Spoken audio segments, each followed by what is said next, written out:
participation and your time. We are glad you're here. And one of the goals on my short list today is to conclude this meeting before midnight. So, since we got a lot of ground to cover, we will get started just by way of introduction. So, I'll go first. My name is Andy Bennett, and I'm a member of the board of directors of the New Jersey Forestry Association. The association exists to promote sound forest management on both private and public lands throughout New Jersey. I'm a private consulting forester in northern New Jersey, managing Ridge and Valley Forest Management alongside a team of foresters. We serve about 700 folks in northern New Jersey. I'm also a second generation forester. My father before me was a forester, and I have the privilege of managing 400 acres on my family farm. Married, have 4 kids. My wife's name is Amy. Our kids are Amelia, Aiden, Ava, Asher. Our dog is Amos. Our rabbit is Aurora. And we have several chickens, and their names all start with A, of course. So anyway, at the outset of the meeting, I just want to commend to you my fellow task force co-chairs, Angeli, Eileen, and Tom. We call ourselves co-chairs, but we really function as teammates on the task force. I'm grateful for each of them. They bring a variety of gifts and talents, but none of them are as funny as me. So that's my job on the task force here. No, because of their spirit of teamwork, I'm hopeful and convinced that we will be able to be successful in our endeavor to provide Senator Smith with helpful information related to the public forests of New Jersey. Next up, Angeli. Thank you, Andy. This is going to be tough to follow. Hi, everybody. Welcome. Thank you for being here. Thank you for your time and your interest and dedication. I'm Angeli Ramos, New Jersey Sierra Club Director. Sierra Club is a very old organization with basically started with the purpose of conserving land and protecting national land and forests. So we're very eager to be here and very grateful to Senator Smith for his leadership and to get all of this started, right? Because we definitely need some consensus on management of public lands and understanding really what is the best way of doing it.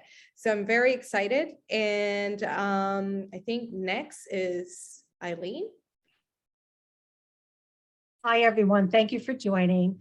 I'm Eileen Murphy. I'm Vice President of Government Relations at New Jersey Audubon.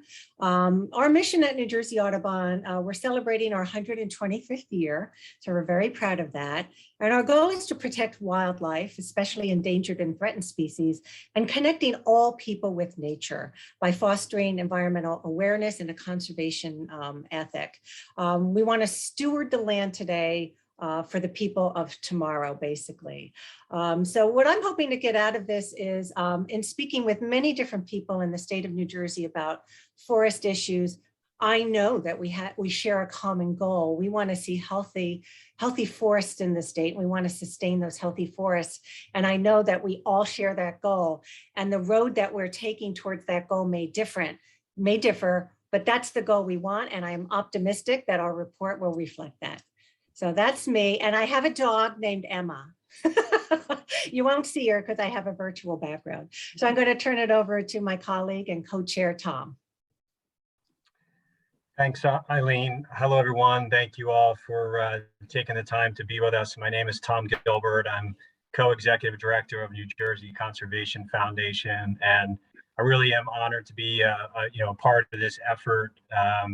Throughout my career, I've really been, dedicated to protecting and conserving forests and other key lands in various ways, whether it's going back to working to protect the critical forests of the Highlands region and the water resources that they provide to over half the state's population, or working at the federal level to increase federal sources of funding for forest conservation in the East, or working at the state level to create a stable source of funding to preserve our forests and other open spaces. That's really been a passion for me throughout my life. And in recent years, climate change has been another passion and cause, including really thinking about the role that our forests and other natural lands can play as part of the climate solution.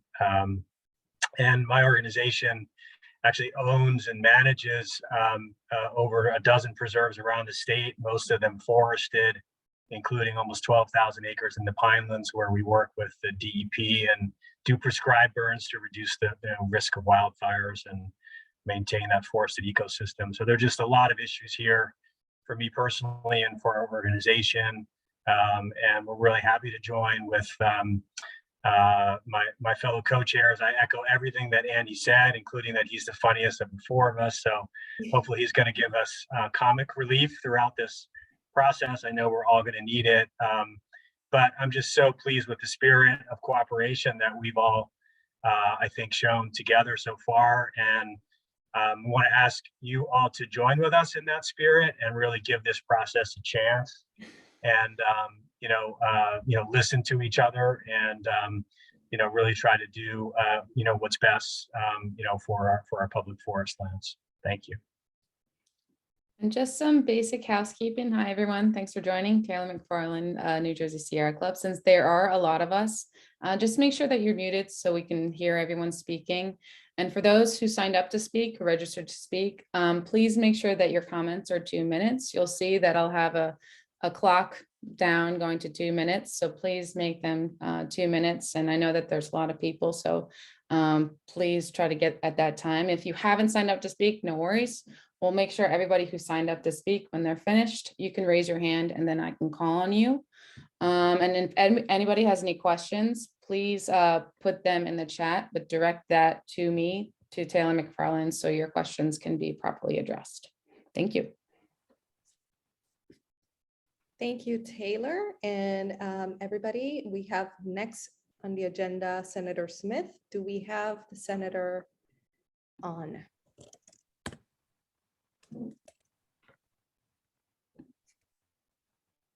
Okay, so. Angeli, I think Yeah. he's in the waiting room. For some reason, he is listed under my name, Eileen Murphy. That's probably the link that I sent him. But if you could go into the waiting room and look for an Eileen Murphy, he should be listed under that. Yeah, okay. Here he is. He's here. He's here. Oh, okay, yes. Thank Yeah, Oh, so Senator, is he muted? Can we unmute him? Yeah, unmuted. hold on. you. Are we good? Oh, Can you there, hear he me? is. There he is. We're good. Perfect. Senator, I don't know how I became Eileen Murphy. I do not look anything like her. But on the other hand, if I had to be another person, that wouldn't be a bad choice. Don't worry. So I'll rename you. let me just give a very short opening admonition. All right. And that is love thy neighbor. The forestry issue, we're New Jerseyans and we can't help ourselves. We feel things and think things intensely. And what we really have to do is to not take any of this personally. We're trying to find the right forest management policy for our public lands. And maybe 20 years ago, we had the benefit of maybe more time to do it. There's no more time. All right. If you don't believe in global climate change, you are not tuned in. I mean, our planet is in serious trouble. Temperatures are going up, more forest fires, spread of invasive species, decrease in diversity of nature and all of the wonderful plants and animals that we have. And we're in trouble. I mean, that's the only way to describe it. So I know I'm not smart enough to figure it out. So we asked our four chairs, who are very good representatives from different points of view on forestry, to help gather the smartest people in the state of New Jersey to help us figure it out. And that's what this is all about. We're hoping, hopefully by the end of the year, that the group, the task force, will come together with some consensus recommendations. Those are the ones that we won't be killing each other over. That's what a consensus means. And I think for the sake of our forest, we're going to find a way to do that.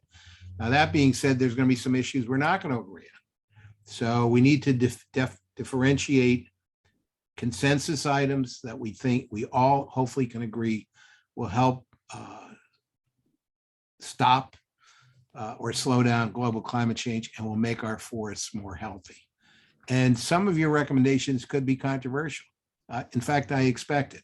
You know, for just to give you an example, for years, the issue of what the state of New Jersey should be doing about the impact of deer on forests has been just a tough issue. And I'm hoping you guys and gals can figure that out. But you're in great hands. The four co-chairs, Eileen Murphy, Andy Bennett, Tom Gilbert, and Angeli Ramos, are top-notch people. They are respectful people. They will respect everybody's point of view.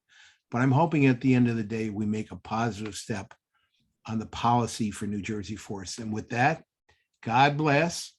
We have bought bulletproof vests for all four of the co-chairs. We're just trying to figure out what address to send them to. But I'm hoping all the other hundreds of people that are involved in forestry will be respectful to each other. And let's try and get to some consensus on our forestry policy. And with that, have yourself a great meeting. And I'm going to get out of the line of fire. Have a great meeting. Thank you. Thanks, Bye-bye Senator. now. Thank you, Senator. You bet. Thank you so Bye-bye now. much. Thank you. So next on the agenda, we have New Jersey DEP Assistant Commissioner John Cecil, and he's going to talk about public forests in New Jersey. Take it away, John. That's great. Thank you, Angeli, and to all of the members of the task force. And it's great to be with you all this afternoon. I see many familiar names and faces, so it's wonderful to join you. I'm going to put up a presentation, and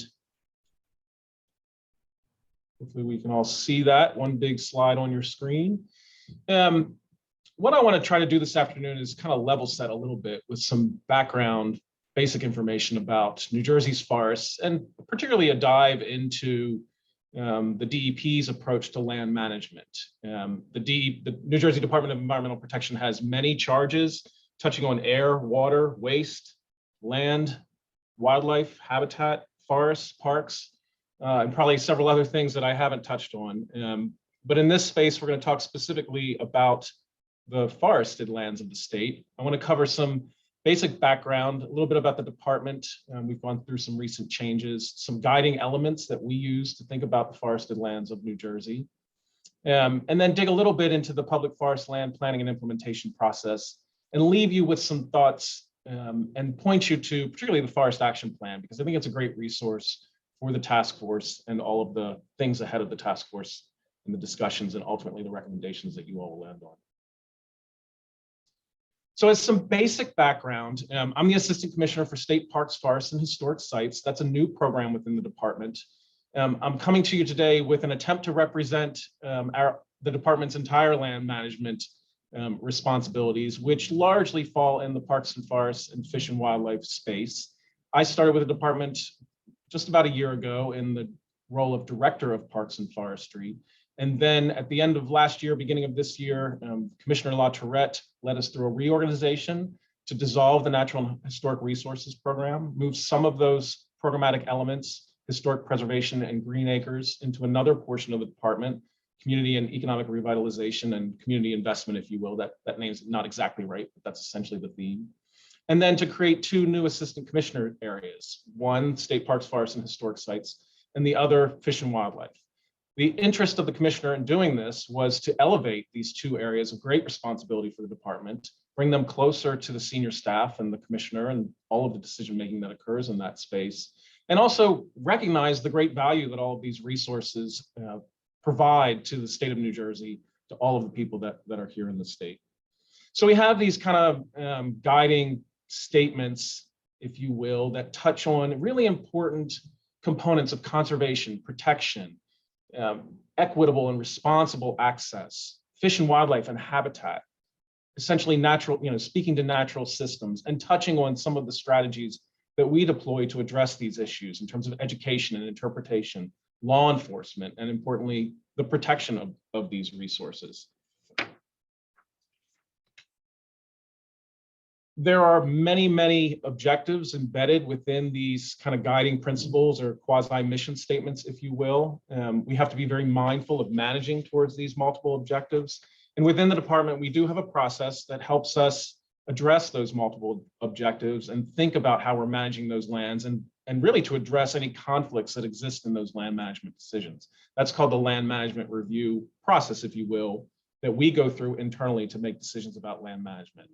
I just want to raise that point early, and you're going to hear me raise it again, because I think it's one of the very important tools that we have to help us unify the approach to land management to the extent that's possible, recognizing again that there are multiple objectives that we're trying to meet. Just briefly, need to give a nod to the statutory authority that we have within the department, specifically, Title 13 and 23, which cover the parks, forests, and historic sites and fish and wildlife space. These statutory authorities give us at the department the ability to acquire and manage these lands on behalf of all of the citizens of the state. And very importantly, we are following many guiding policies and processes. Some of these we develop ourselves with robust stakeholder processes. Others we participate in and contribute to. And then other processes or plans we simply draw upon and lean on. The Montreal process, one of the bullets on this slide, is specifically an underpinning of thinking about forest stewardship. It identifies 7 criteria and 54 indicators to steward and manage forests against, and is essentially the backbone for some accredited and audited systems like the Sustainable Forest Initiative or the Forest Stewardship Council's approach. So those are 2 strategies that many states throughout the country have adopted. We haven't adopted those in New Jersey, but we are following the underpinning for those processes, and that is the Montreal process. Again, you see the land management review on this list as well.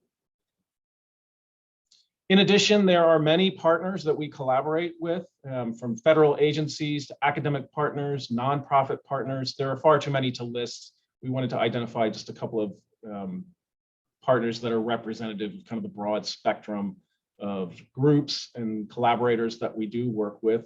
Some are certainly in-house, established through legislation, Endangered and Non-Game Species Advisory Committee, or the Fish and Game Council, the Natural Areas Council, New Jersey Natural Lands Trust, which isn't even listed on this slide.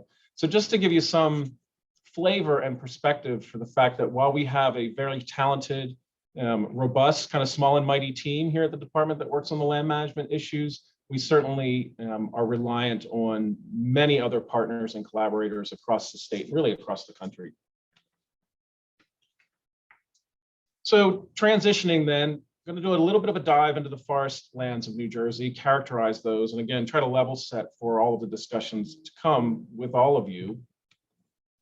And importantly, the question of what is public land.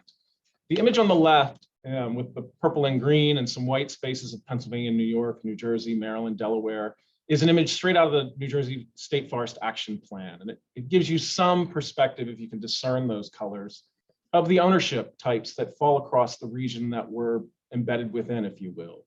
Specifically to New Jersey, 31% of the state's landmass is in public ownership and is forested.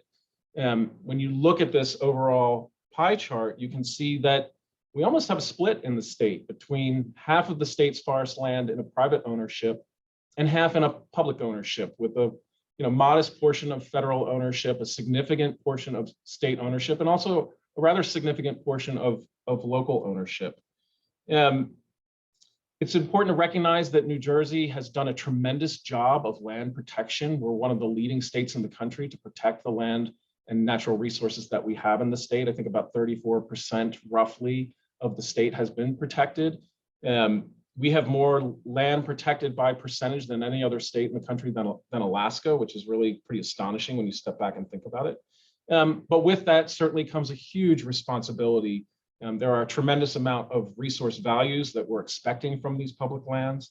And we have to be mindful of how they all intersect, collide, conflict, build upon each other. And I think that's one of the challenges that we have with this discussion about forests and forest management is how do we prioritize those resource values and work to the betterment of as many as we possibly can. So a little deeper on the characteristics of New Jersey's forests. Approximately 40% of the state's about 5 million acres, about 40% of it is forested. So it is a very dominant land cover type in the state. And in particular, we have tree species and groups of trees that there are a few of which tend to dominate that 40% of forest cover.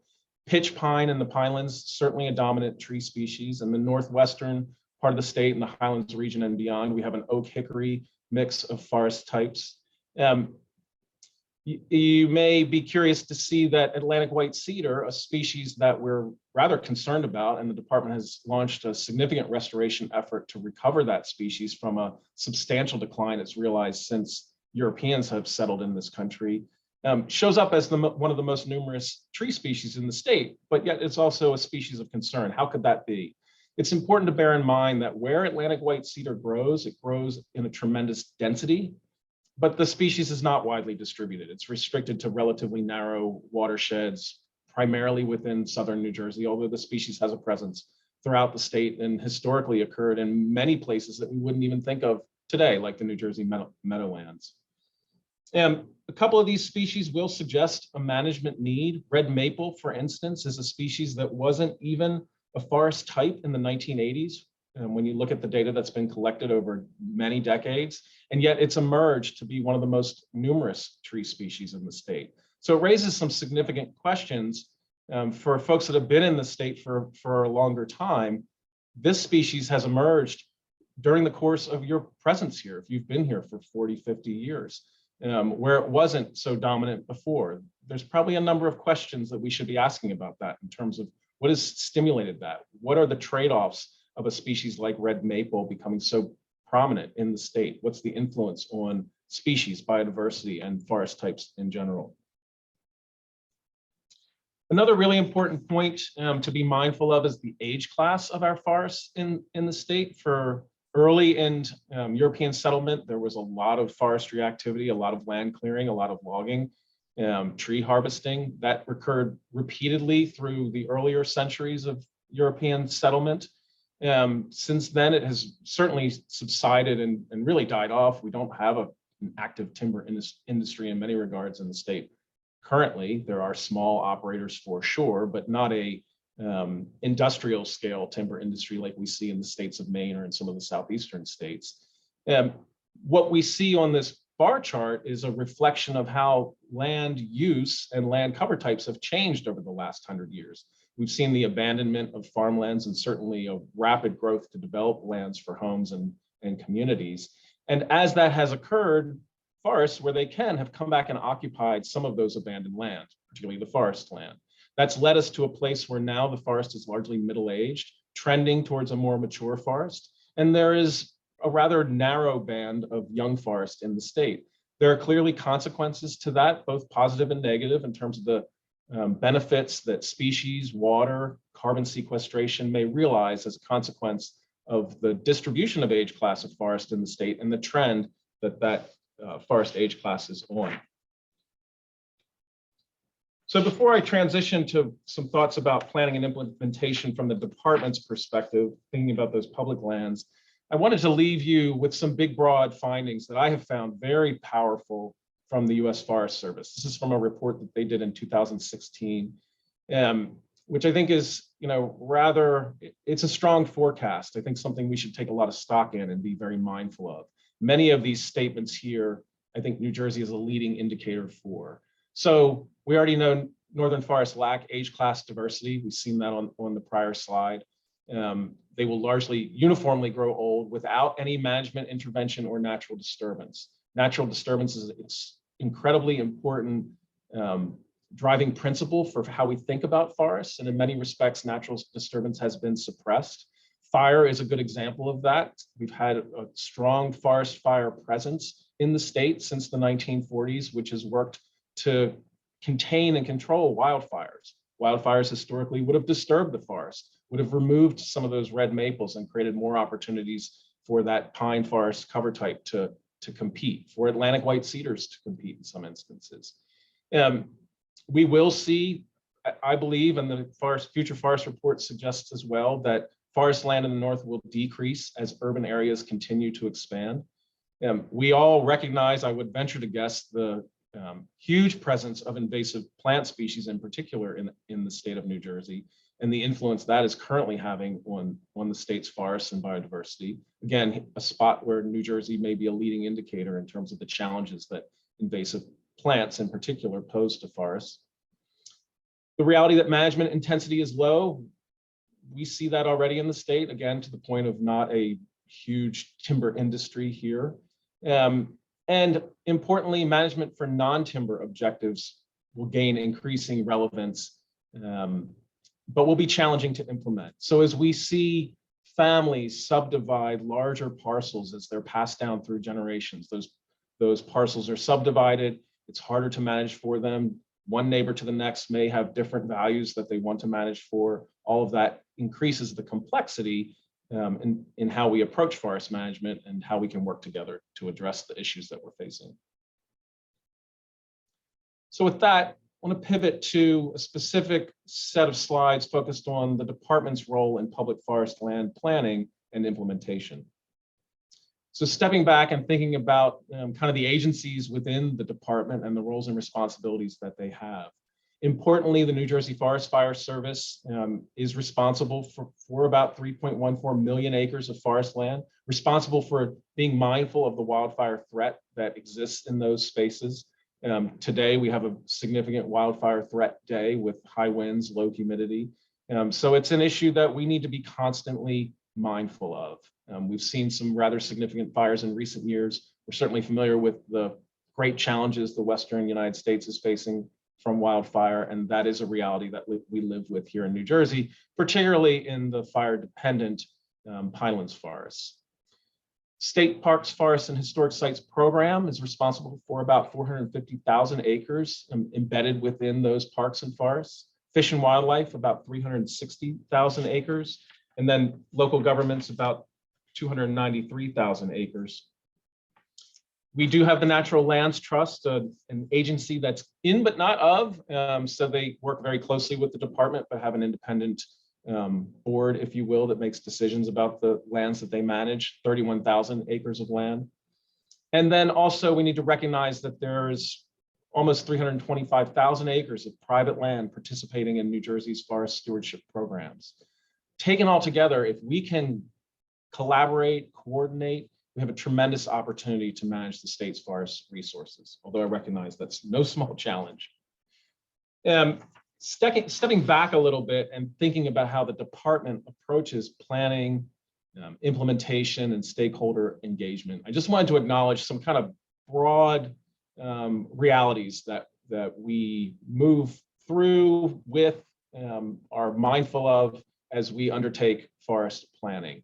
One, we follow many legal authorities. We touched on the statutory authority that created the respective agencies within the department that hold these lands, but we also need to abide by freshwater wetlands laws, flood hazard laws, coastal area laws, pinelands laws, these regional planning authorities and the requirements that they have established for land management within their area of responsibility, if you will. Again, a nod to those climate, wildlife, forest, and outdoor recreation plans that the department has developed, and the importance of those plans in guiding our management decisions and thinking about how those objectives integrate. We have a number of planning terms that are widely used or maybe narrowly used in some cases throughout the department. And thinking, kind of from a scaled perspective, there are projects, activities occurring at a narrow project scale, maybe less than 10 acres, 10 acres in scale. Similarly, practice plans that accompany forest stewardship plans or woodland management plans. Then there's parcel level planning where we're considering the entire property as its ownership delineates it. Similarly, thinking about natural areas and management plans for those properties. Natural resource stewardship plans that try to integrate thinking about the forest as well as all of the resources that sit within the forest. And then, of course, we have prescribed fire planning. That doesn't give the nod to regional planning, fireshed planning, watershed planning, but all of those elements have an intersection here in this space. And very importantly, stakeholder engagement, a process that we are undertaking at many steps throughout these planning processes and initiatives. We're seeking to engage all of you as we share a passion for forests in the state of New Jersey in the planning process. We're looking to bring light and expose challenges, opportunities within the planning process, gather ideas and thoughts about the diversity of objectives that everyone has for how the forest lands of the state should be managed, and really offering a sense of shared ownership in how we approach these forested lands and the resources that sit within them. Again, we defer back to this internal land management review process as a critical step in ensuring that we are looking at natural heritage data, thinking about rare and endangered species, contemplating the carbon benefits or trade-offs that may come from a specific action. To dig down just a little bit deeper, these are kind of rough assessments when we look across all the land management or land ownership types through the department's lens. We would roughly estimate we have 165,000 acres. Of those, more than 800,000 acres that the department is charged with managing and holding in trust. Of those 800,000 acres, only 165,000 we have under a plan currently. Some of those plans might be a little older, some a little newer, some still in development. Digging down deeper then within those planning documents, what is being implemented? We'd estimate roughly 30,000 acres of activities on the ground. They're not all occurring once. They're not consistent from year to year. But to just give you a rough sense of, again, within 800,000 acres of land that the department is entrusted with, only about 30,000 acres are really realizing deliberate and specific actions on the ground. There are a range of actions that are occurring: forest restoration, species-specific management actions, whether that's wildlife, plants, trees, managing to address damage-causing agents, which range from climate change to white-tailed deer to invasive insects and diseases.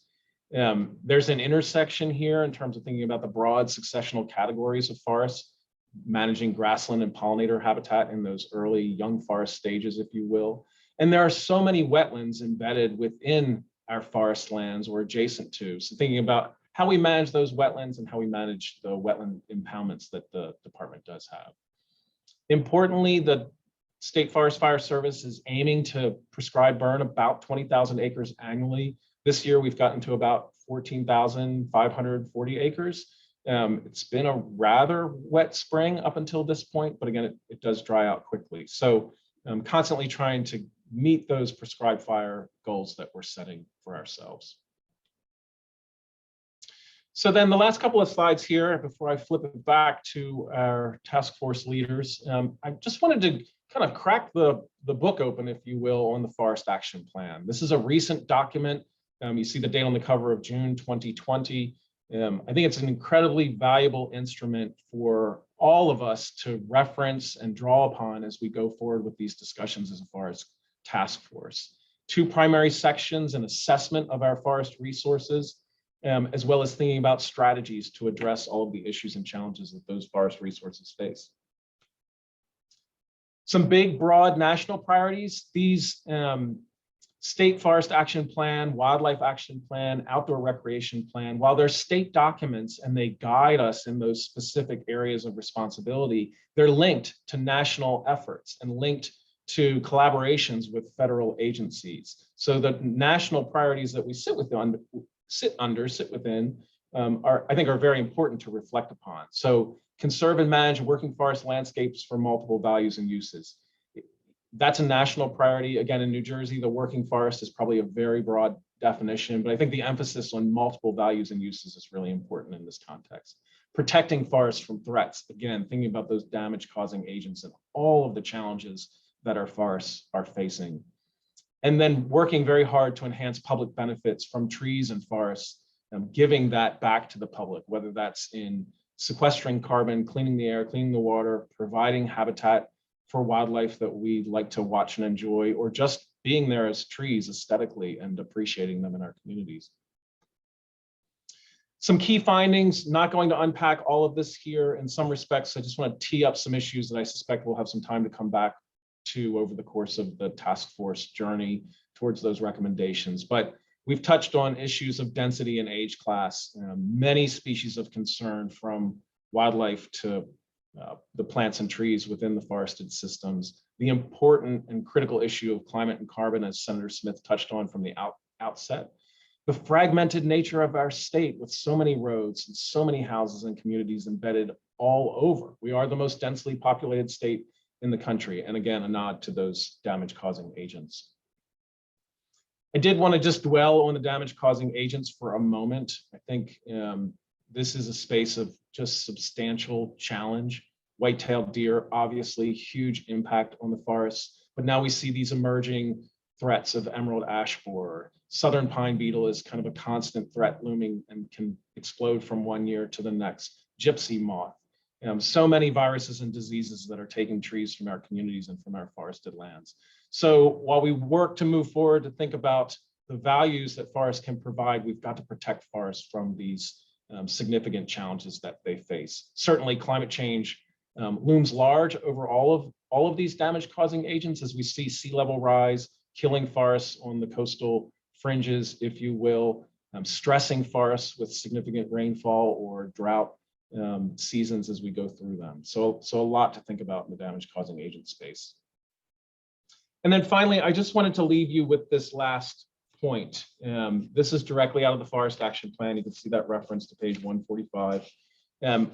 I'll let you read this, but I think climate change is the greatest threat of our time. We will live with it throughout our lifetimes. Our children, grandchildren will live with the effects of climate change.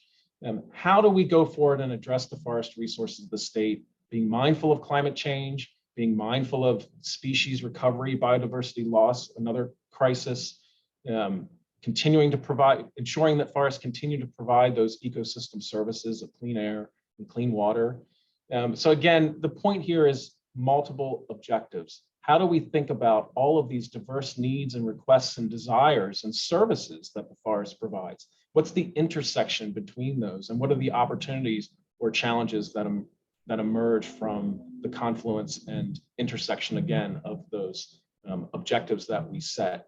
How will the recommendations that ultimately this task force settles upon help inform us to think about those objectives and move to respond to one issue in the northern part of the state maybe differently than we respond to another issue in the southern part of the state? I think it's critically important that we try to keep as many tools from our toolbox available to us.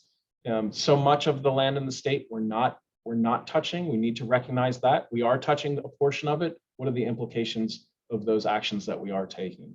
So just trying to be, slightly provocative, kind of poking this or that as I go through this, but really meant to kind of foster some ideas and thinking. I think we should all be asking lots of questions at the outset of this endeavor, and then trying to answer or pose suggestions for how we might get to an answer to some of these questions as we move through this task force process. So with that, I will stop sharing. And thank you again for your time and attention. Thank you, John. We actually got a few questions, if you don't mind answering them. Thank you. Okay, so first, thank you, John. So the first question comes from Julia Summers, and this is an easy one. Will these slides be shared later? Sure, we can make these slides available. Okay. Then second question comes from Bill Wolf. Says the prior slides show a bell curve distribution of age class. Okay, so this is the slide showing that bar chart for age class distribution. How does that support a conclusion that forests lack age class diversity? It's a good question.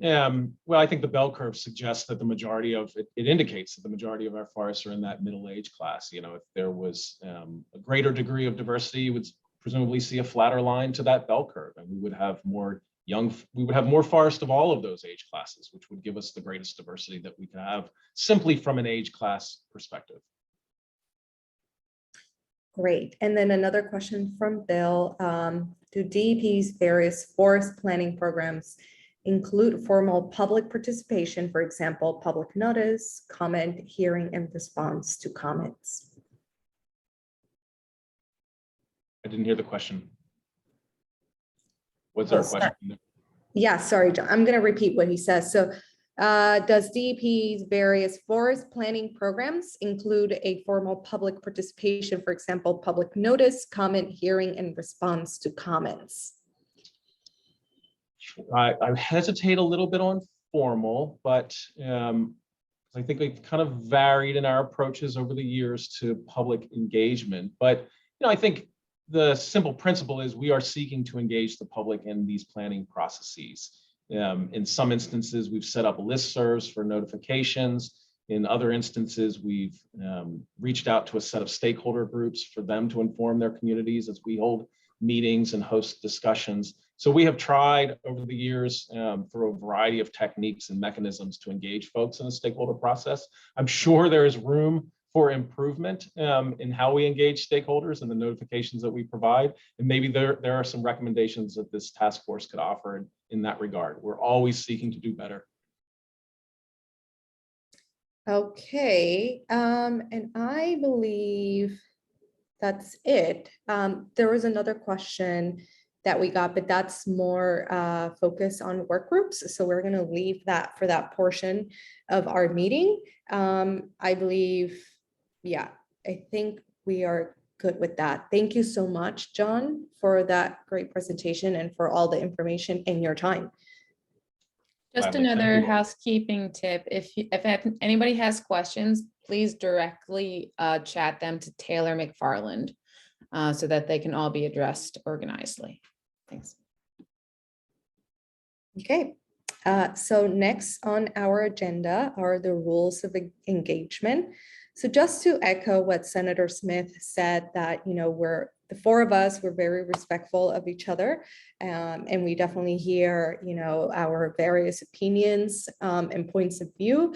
We essentially ask the same from everybody so that we are successful in our charge, essentially. So I'm just gonna read through our rules of engagement. It's separated into 3 types. So guidance to task force co-chair, so that's for us, but we're gonna go through them.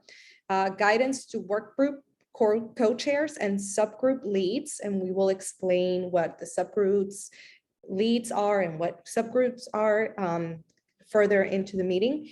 And then guidance to participants. So guidance to task force co-chairs. So we will be the primary contacts for the task force. We will manage work groups in accordance with the shared values and make everybody feel welcome and exhibit healthy conflict resolution. We understand that there's going to be various points of view, opposing points of view. So our responsibility and our focus is to do this in a cordial way. Collaborate and communicate with fellow co-chairs in true partnership, including developing agendas and workflows for the task force. We'll facilitate discussions on topics to ensure accuracy of information and general consensus around recommendations presented. We'll provide guidance to workgroup co-chairs and participants. And if a participating organization or individual is maligned, another co-chair should weigh in. Now, moving into guidance to workgroup co-chairs and subgroup leads. Act as primary points of contact for workgroup, subgroup for the task force. So this is a time commitment and a responsibility. Manage groups in accordance with the shared values and make everybody feel welcome, as mentioned prior, and exhibit healthy conflict resolution, again. Assign tasks to group members and monitor. Be aware of deadlines for materials and communicate that to the group members. So lots of communication. Facilitate group reviews materials to ensure accuracy of information and general consensus around recommendations presented. Participate in meetings and stay up to date on issues representing all viewpoints and considerations discussed in group. provide guidance to group participants, ensure clear roles and responsibilities, and identify conflicts and work through them. So guidance to participants, behave in a professional and respectful manner. We're here to, reach consensus. So we have to hear everybody. We have to provide that space for everybody to speak. So actively create space for all voices, as I just said. Focus on the issues. Be open to other perspectives, opinions, and ideas. Arrive prepared and on time to all meetings, and review materials for accuracy and credibility. Now, failure to follow these rules of engagement can essentially, you can be removed from the subgroup or the task force in general. So, and I'm gonna read through that to be specific. So removal of participants, wanton or repeated violation of these expectations is ground for removal from the working group. So removal will be determined by a simple majority vote of other participants present. Any participant can call for a vote of removal. Virtual meetings will have a preloaded poll to allow for anonymous voting. In the event of any vote, the outcome is respected by all participants. In the case minority vote for removal, the meeting progresses with all participants. In the case of a majority vote for removal, the subject participant exits immediately and participation ends. So essentially, the key message that I'm trying to convey here is that we expect everybody to be respectful of everybody's opinions, and that we hear each other out so that we actually, get to the final result of this, which is a good report. And now I'll turn it over to my colleague and co-chair Tom, who will provide an overview of the process to address the charge. Thank you.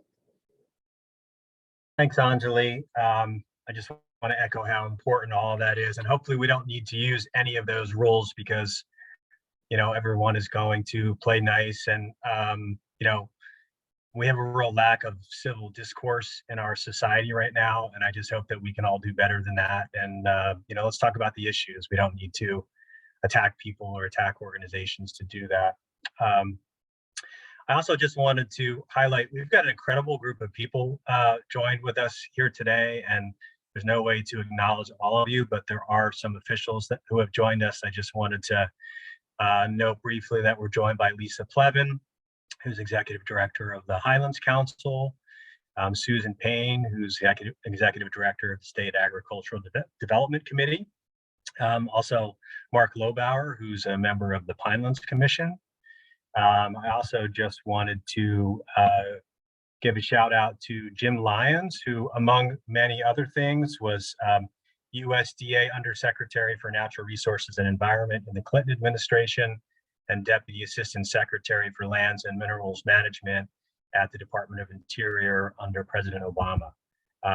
If I've missed anyone, I apologize. In terms of officials, you could drop me a note in the chat, and we'll give you a shout out at some point during the program. So I'm just going to talk a little bit about how the four co-chairs have come together to try to carry out our charge as provided by Senator Smith. Certainly we took a little bit of time at the outset just to get acquainted with each other, and just to get clear on our charge and figure out how we wanted to attack this beast and hopefully put together an effective process. One of the things we did early on is, Senator Smith really encouraged us to model this after the Beach Access Task Force that was put together a number of years ago with four co-chairs that developed some recommendations related to beach access that did wind up informing legislation. So we had a meeting with the former co-chairs of the Beach Access Task Force, which was really helpful to us. We learned a lot from them, a lot of lessons and just kind of procedures that we're emulating here. As you all know, we put out a brief survey as just a way to begin to engage people around the issues, to gather some initial input on what issues you all are viewing as the most important for this task force to address. And we're going to get, Andy's going to provide some more details about the survey in just a bit. And then based upon that survey, our understanding of our charge from the senator, and just our understanding of what the issues are. There's certainly been a lot of public discourse around, public forest lands in New Jersey. We kind of know what the issues are. So we kind of factor all of that together to come up with two work groups that are going to be formed. And again, we're going to delve into the details of those work groups in just a little bit. The work groups will be formed in May, and they will meet throughout the summer.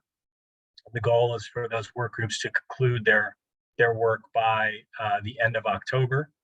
And then the task force co-chairs will review and compile the work group reports in November into a consolidated final report to be released in December, as the senator has asked us. And I think that's kind of at the highest level, the process in a nutshell. I'm going to turn it over to Eileen, who's going to say a little bit more about what our expected or hoped for outcomes from this process are. Thank you, Tom. Yeah, so like any other task force, our end product from this to address this charge is a report.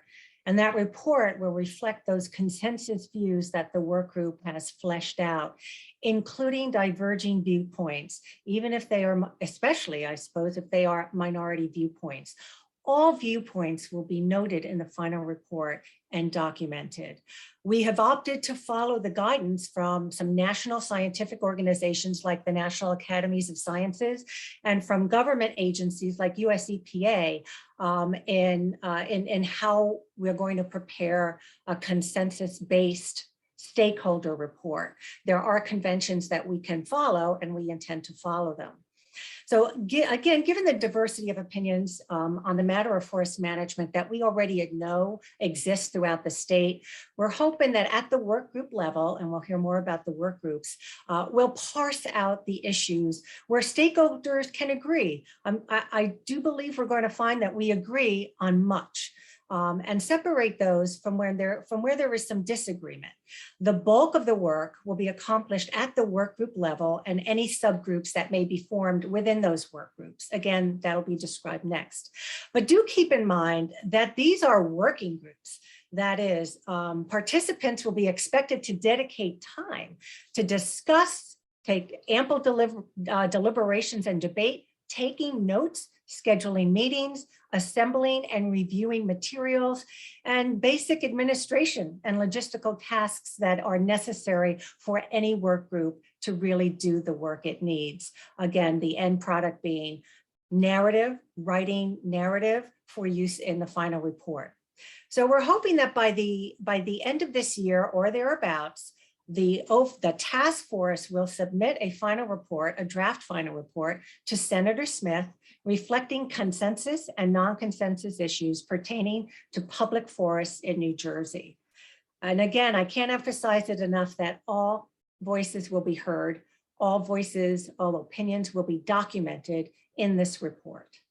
So now I will turn it over so that you hear more information about the work groups themselves to my colleague and co-chair, Andy Bennett.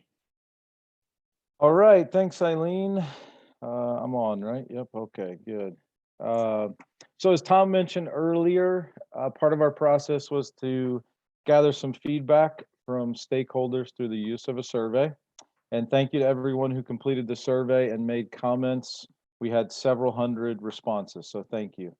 And although the survey isn't the only data point we're using, it did prove to be useful to further illuminate kind of the pressing issues facing our forests according to you all. So in a sense, I guess you could say we're kind of trying to check the pulse on some of these things. We spent much time parsing through the responses that were submitted, trying to ensure we weren't overlooking any significant issues, while at the same time trying to make certain that we were hearing from everyone. So that's why this step took some time and why the survey email went out multiple times. One of the charges from Senator Smith to the four of us in our introductory phone call with him was that he wanted us to spread a wide net, hearing from anyone and everyone. So we did just that. We casted the net far and wide, and we casted it several times in an effort to hear from as many folks as possible. Taylor, if you could throw up there we go. Rock and roll. I had notes on the screen I can't see, so let me see what else I was going to say about this. Sorry, guys. So we're not going to spend a significant amount of time, looking at the data, but just wanted to show you at least one graphic so you could see kind of a representation of the survey questions and how it played out. One of the things that became clear to us is that all of the questions received significant attention in the survey, and therefore all seem to be somewhat of a priority for our work group. So we're convinced that each of these items will need further attention and dialogue moving forward, and they're going to pop up. Each of these items will likely pop up in one of the work groups as a discussion point. That's good, Taylor. You can take it down now. Thank you. So for quite some time, we were aiming towards creating work groups, which would further delve into some of the particulars. Originally, we had hoped to create a multitude of work groups to parse out single issues, but this proved to be really, really difficult. This was probably one of the most challenging things we've done yet as co-chairs, just talking this through. One of the reasons it's hard to separate issues is that these topics there's so much overlap between them.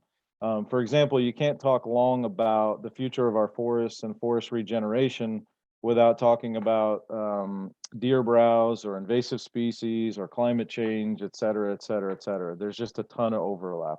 So parsing them out, separating them out was really hard for us to do. So we had to land the plane somewhere, and we determined that it was best to create 2 large work groups that would then parse through the individual items as a group.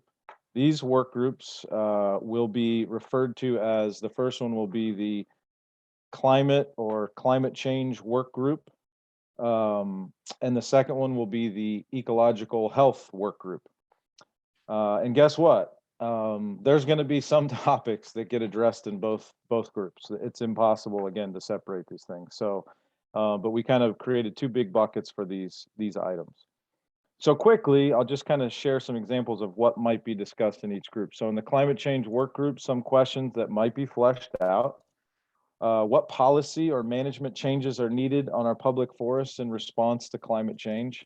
How should our public forests be cared for through management, restoration work, and protection in view of climate change? What steps should be taken to increase the overall health and resiliency of our public forests in relation to climate change? And in view of climate change, should certain actions be taken to address carbon sequestration and carbon storage?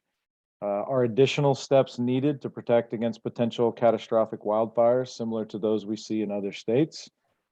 How might some of these initiatives be funded? That's an important question. And what role should harvesting trees play to help achieve climate objectives on our public forests? Again, this is not even close to an exhaustive list, just some ideas. In the ecological health work group, here are some questions that might be fleshed out. What policy or management changes are needed on our public forests to ensure their long-term ecological health? What are the greatest threats to the ecological health and biological diversity of our forests, such as invasive plants, pathogens, and pests, overabundant deer, loss of habitat, illegal off-road vehicle use? Also, what policies and funding are needed to address these threats? And again, what role should harvesting trees play to help achieve certain ecological health objectives?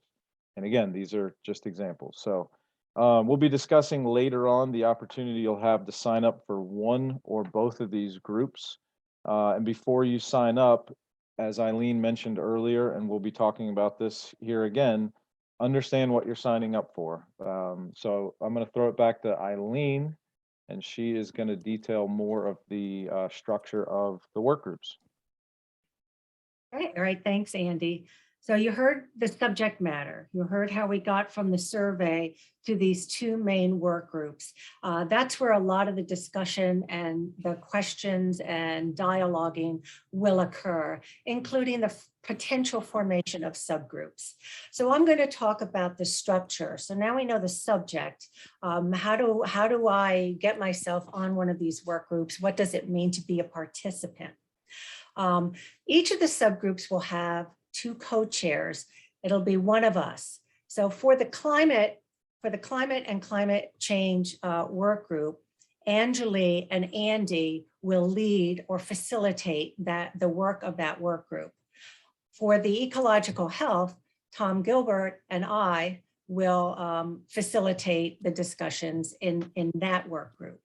Now, you notice I used the word facilitate. We're not there to put our views on top of yours. We're there to ensure that all the participants in our work groups have a voice and that they're being heard. That is our role. So just wanted to clarify that. What else do I have I wanted to talk about? The formation of subgroups, we wanted that allowance in case there is one particular issue within a work group that we think can be tackled relatively quickly with a smaller group of participants. So that smaller group will operate much the same way as a work group. It will have a chair and a co-chair, and then subgroup participants. They'll discuss issues, they'll reach consensus or not. They will document their discussions and outline consensus views and non-consensus views, and then bring it back to the work group for continued discussion. And then the work group will bring it back to the overall, to the four of us as the task force. So involvement in a work group or a subgroup demands a time commitment. So again, sign up if you're willing to commit to frequent meetings, reviewing material, etc., like I said before. So meeting frequency. We don't have a schedule. We don't know how many hours in a week or a month that this will take, because we don't know the degree of divergence on the issues that we have at this time. But there will be meetings, and they will meet relatively frequently between now and the fall. And that's just necessary to cover the expansive ground that we have here.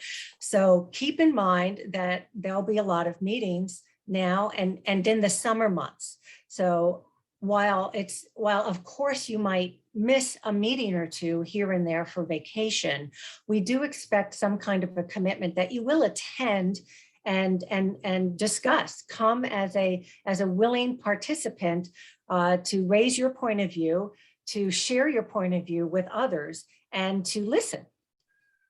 Maybe listening's the best, listening to other points of view. So, coming in the beginning and then being absent and then appearing at the end does no good. That does not help us to come to consensus. What will help us to come to consensus is attendance. Please come and talk, and come ready to work and ready to talk and ready to listen. There's the issue of materials submitted. So this is another structure of the work group. Depending on discussions within the work group, you may want to invite people to send you literature or expert witness, or even to invite experts. That will be handled at the work group level, depending on the issues that are laid out amongst the work group. Again, we will need some help if there are materials being submitted to review that material and to present it to other participants in the work group. We will have available criteria for categorizing literature.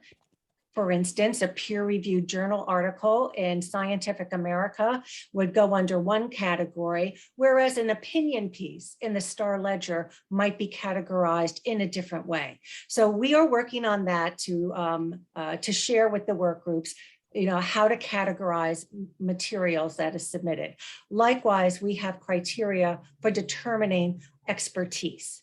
And we're using criteria already developed and used by National Academies of Science, National Institutes of Health, and other federal government entities. So again, these are indeed working groups. I'm really excited about the prospect of facilitating discussion. I know Tom is too, and Anjali and Andy. In mine and Tom's group, Tom, we're going to have to get someone with a sense of humor because we won't have Andy. But that's the structure. That's the overall structure and my appeal to be serious when you sign up. So now I'm going to turn it over back to Andy, who's going to talk a little bit more about the work group deliverables and commitment. Go ahead, Andy. Okay, if everybody looks at their watch, it's 5:11. So we all 7 hours from midnight. So let's keep moving quickly. So mine is to reiterate mostly what Eileen just covered. The tasks and responsibilities. So in addition, I don't think Eileen mentioned this, but in addition to the co-chairs, each of the work group will have certain roles, right? So we'll have people that are note-taking, people that are helping schedule. That's going to be a monster, just scheduling these meetings once a month, 2 times a month, whatever it might be, which is going to take some work. So that participation in that area is going to be super helpful. So there's going to be a variety of roles so that we can kind of spread out the workload, spread out the duties, and make this thing work. Kind of all hands on deck, I would say. As Eileen mentioned, it's difficult to anticipate how much time will need to be committed as a participant. Can't really say, but I think we can safely say it's going to be several hours per month at a minimum, from meetings to emailing back and forth. So these groups will really kind of rise and fall based on the commitment and active participation of the members of these groups. In all seriousness, just showing up to a few meetings and then, planning on voting on an issue, it's not going to serve the groups at all, just to be kind of a sideline participant, if you will. So we need active participants. You need to be ready to attend the meetings and ready to do some work even outside the meetings to gather research and bring things back to the group. In each work group, the co-chairs and the participants will work to produce a narrative outlining the consensus and non-consensus items related to the issues that were tackled within that particular work group. And then the task force co-chairs will consolidate the work group reports into one large task force report and submit this to Senator Smith. And the final report will obviously be made available to the public.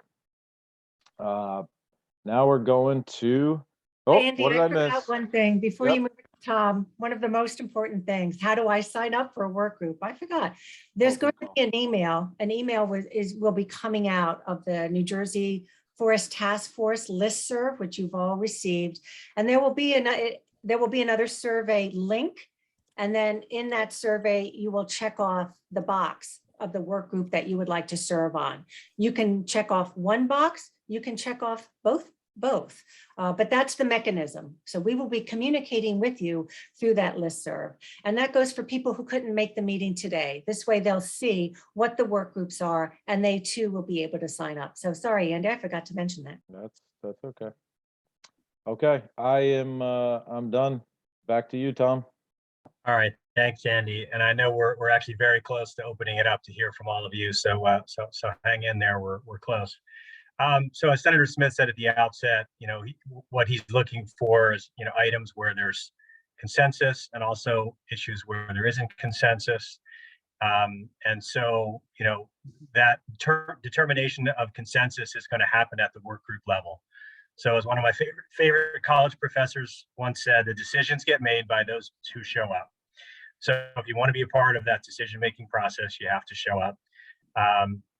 And the work groups will be the place where that happens. The work groups are open to everyone. There can be more than one representative of an organization involved in a work group, but when it comes time to determine consensus, it's going to be one vote per organization. We're thinking a little bit about how to weigh the vote of an organization versus individual citizens the work groups are open to individual citizens. We do feel that the vote of an organization that represents multiple citizens should have greater weight than the opinion of one citizen, which is also important. So all those things will be weighed, but we feel there probably should be some weighting to account for those differences. As Eileen said, all views will be heard. If an item is a non-consensus item, it'll still be recorded as this was the proposal, and it'll be characterized. So every idea that gets proposed will be considered and included in the report. We're looking at some guidelines from different national organizations about how to approach the consensus process. There's various expert organizations out there. We definitely want to strive for consensus and are hopeful we can achieve consensus. One idea that we're considering is that if consensus is unattainable, we might consider a 2/3 support for an idea as something that we would note, because in our society, anytime you get 2/3 of people to agree on something, that's pretty good, right? So, but we really do want to strive for consensus as much as possible. So, I think that's it, and more details will be laid out, when the work groups first convene about how we're going to go about the determination of consensus and non-consensus items.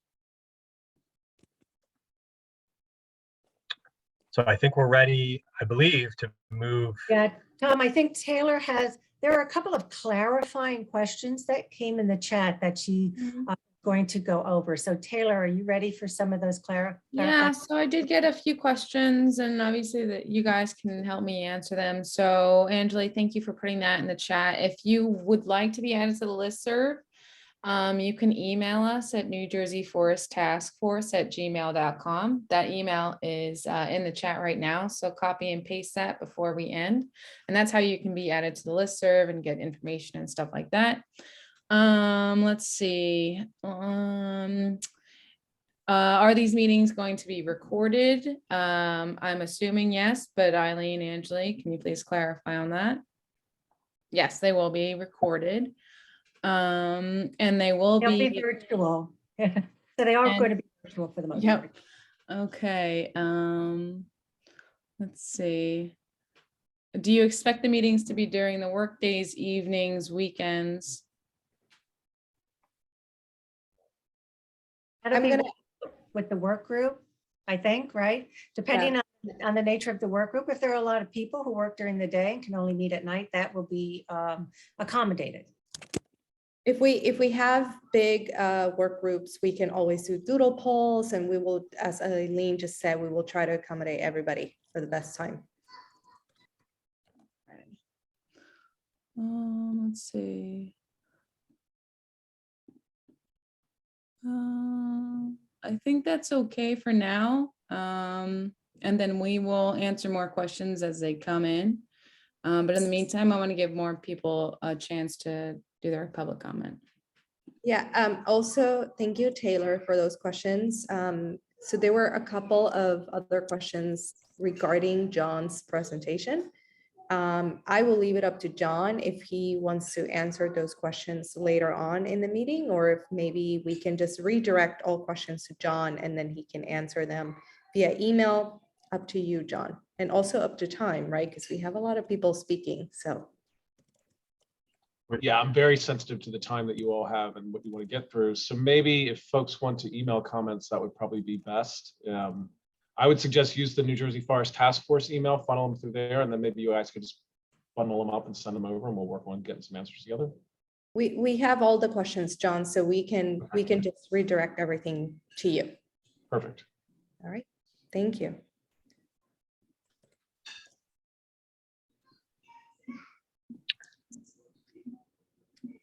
There are a couple of other questions in there that I think can be addressed at the work group level, only because we really want you to speak. We want our stakeholders to have this time, but we are saving all of these questions, and each of the co-chairs here will get a copy of the questions that were submitted to Taylor or to any of us. We just don't, it's a timing issue for today, but your questions are important and they'll be addressed. But the rest of the time for today is to hear from you. So Taylor, I'm going to hand it off to you to explain how the public comments are going to work. Okay, perfect. So I have a list of everybody who has signed up to speak. And what I'll do is I'll announce the first 5 people and I'll also put it in the chat. And I will have a 2-minute timer ready to go. So if you can keep your comments at 2 minutes, that would be wonderful.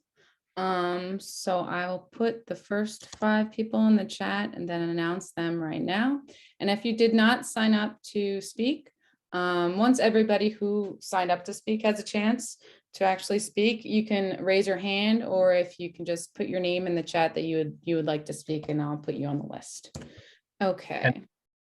And Taylor, while you're putting those names in there, I'll just say, I think we have over 100 people that said they wanted to speak. So that was the reason that we were suggesting 2 minutes. We don't want people to feel like we don't want to hear from you, but I'm sure we also don't want to be here till midnight, like Andy said. So, and this is just the beginning, right? There's going to be a lot of conversation in the work groups throughout the summer. So anyway, I just wanted people to know that that's the only reason we were suggesting 2 minutes, so that everybody has a chance, to be heard if they want to.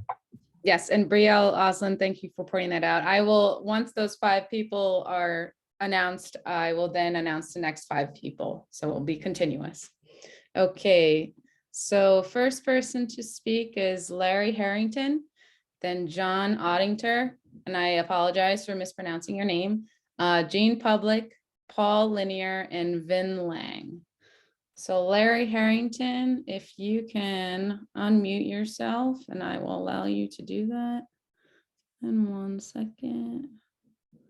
Let's see. Participants.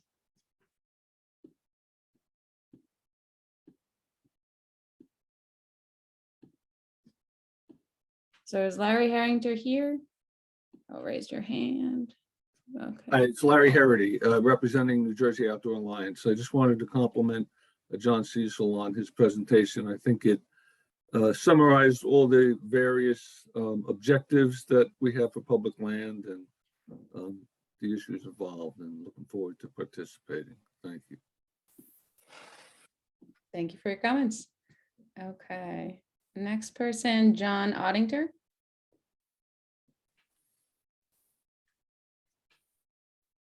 John Oddingter. Okay, is Jean Public here?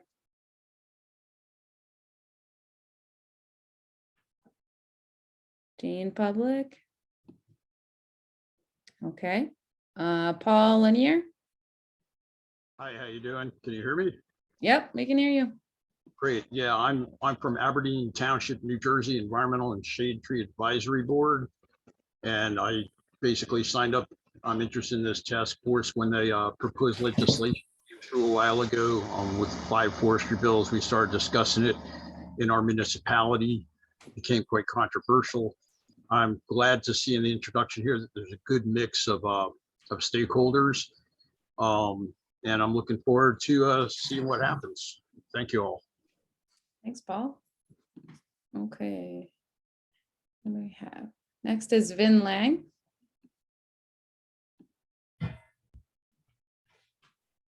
Hi, Vin Lang here. Thanks for setting this task force up. I think it seems like a very constructive process and kind of reaching towards something like bigger than what we've had in the past, particularly large scale conservation. As was kind of mentioned early on, I think there's a lot of issues in New Jersey. I don't think they're unapproachable or unsolvable, and I'm looking forward to constructive intentions from all the participants and looking forward to working on this task force. Thank you. Thanks, Vin. Okay, so the next 5 people, we have Laura Altman, James Rapp, Billy Sevchuk, Michael Van Cleef, and Sally G. Laura Altman, are you there? Are you there, Laura Altman? I'm trying to, okay, Perfect. Hear you. okay, okay, thank you.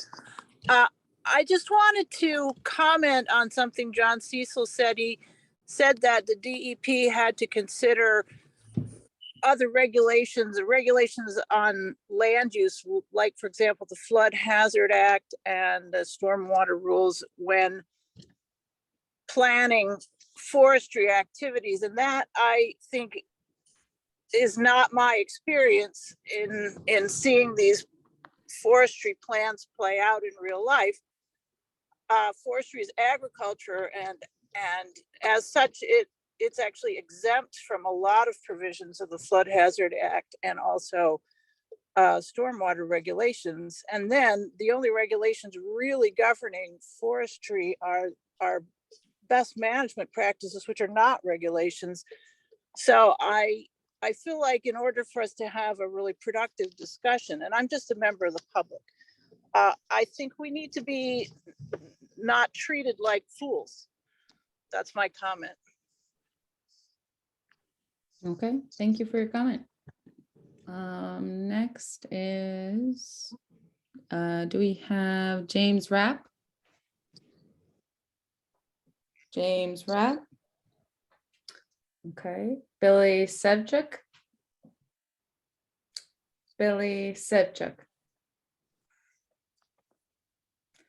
Michael Van Cleef. Michael Van Cleef. Yeah, I'll be brief. I have to admit, I'm fairly frustrated at this point. I mean, I'm glad that this task force exists. I mean, the conversations around forests have been kind of dysfunctional, and our forests are ecologically dysfunctional. And of course, that's our fault, human actions, past and present. But stewardship's required, and we have to figure out a way to start doing it in a much more serious, cohesive, thoughtful way.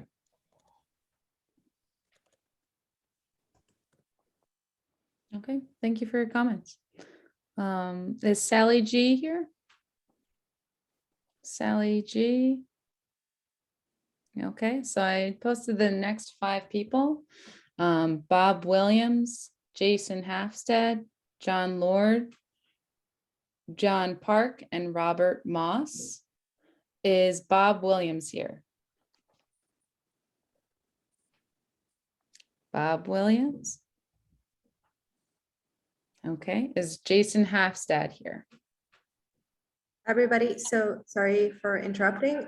So we are searching for the names on the list, and if you don't show up and we call you and you can unmute yourself, right, without giving authorization, please raise your hand and then we will unmute you. Thank you, Anjali. Hi, this is Jason Halfstead. I just wanted to say I'm happy to participate in this group. I'm looking forward to discussing issues of biodiversity, particularly less species that are underappreciated, particularly mosses, syrphid flies, lichens, and species that are particularly sensitive to disturbance. Thanks. Thank you. Okay, next is John Lord.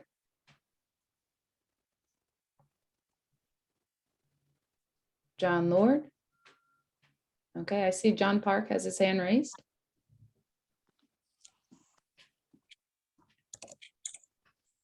John Park, can you unmute yourself, please?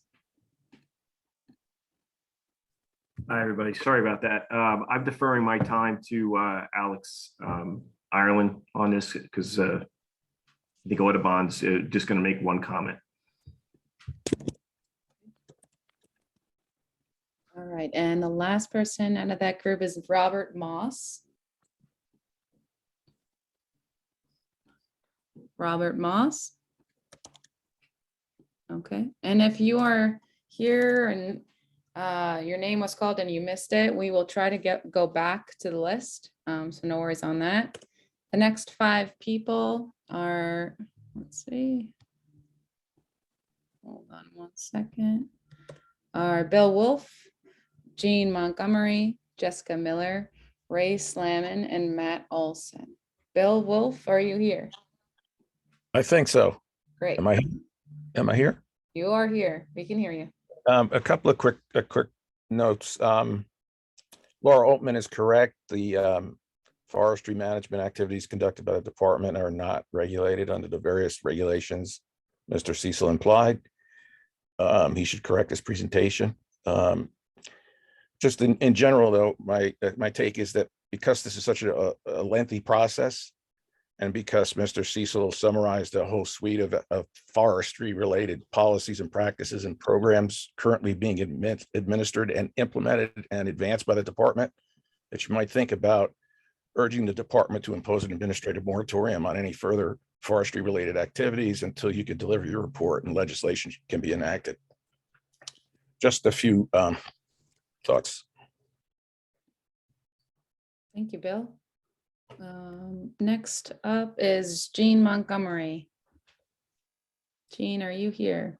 Yes, I am. Perfect. Just am excited to be working with this group of very diverse people on a difficult task. Thanks, Jean. Mhm. Okay, next we have Jessica Miller.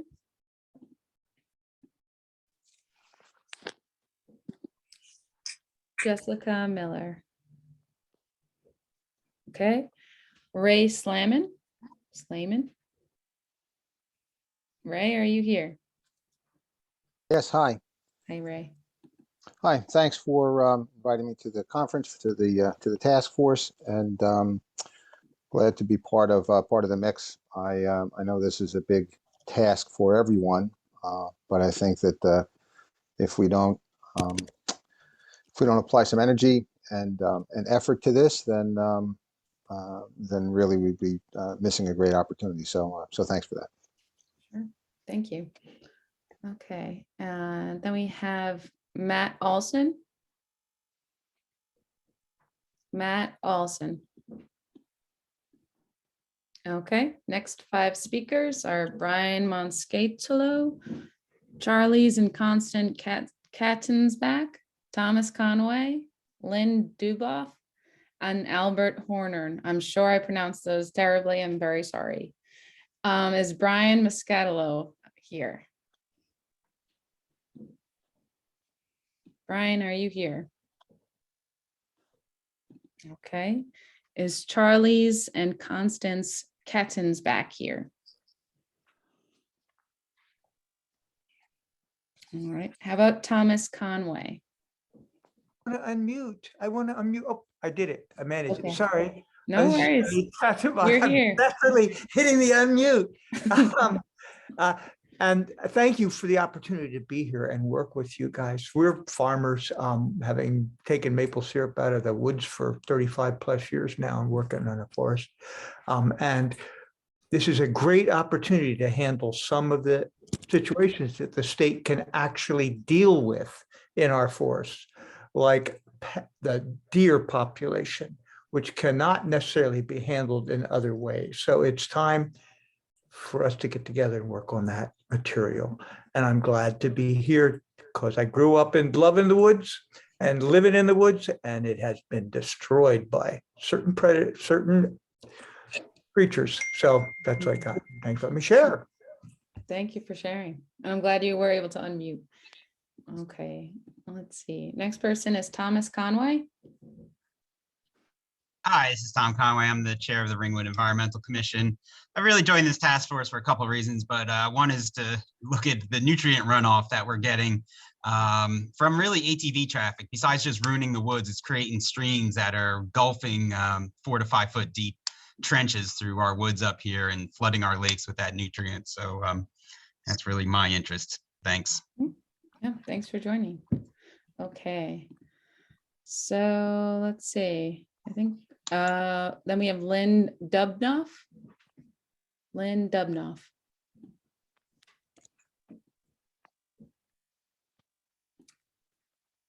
Okay, how about Albert Horner? Albert Horner? Hi, everybody. I'm just going to repeat that I'm searching for the names, the as we go through the list. And if you don't show up, I cannot unmute you. But if you don't see that I unmute you, please raise your hand so we can do that. Okay, thanks, Angeli.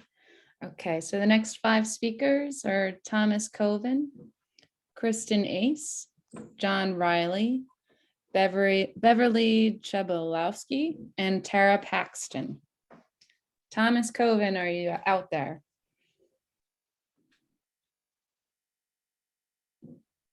Thomas, are you there? Okay. Kristen Ace. Hi, everybody. I am Kristen Ace, and I'm representing the Morristown Shade Tree Commission. I'm just super excited to be here with a bunch of people who are working toward the same goal. It's, we're on the Shade Tree Commission here, and sometimes you feel like you're all in your own little bubble and no one's out there, and you're fighting the good fight, and it's lonely. And I just feel real thrilled to be part of this, and I appreciate how it's being run. Thanks so much. Thanks, Kristen. Okay, now we have John Riley. John Riley. How about Beverly Chabalowski?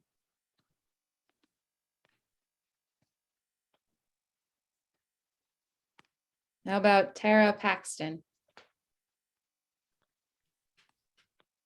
Tara Paxton. Okay. The next 5 speakers are Amy Rukenstein, Lena Drillman, Zigurd Zingis, Paula Udgowski, Douglas Johnson. Amy Rukenstein, are you there?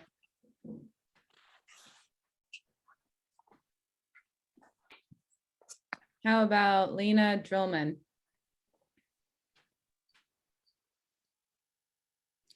Or Zigurd Zingis?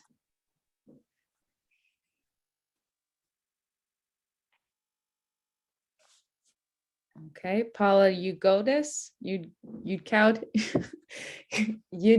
Udcowatis. I'm there, I'm not pronouncing that last name right. Is Paula there?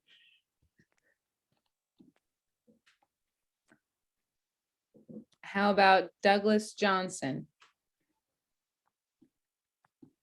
Okay. Douglas is here. Okay, thanks, Angeli.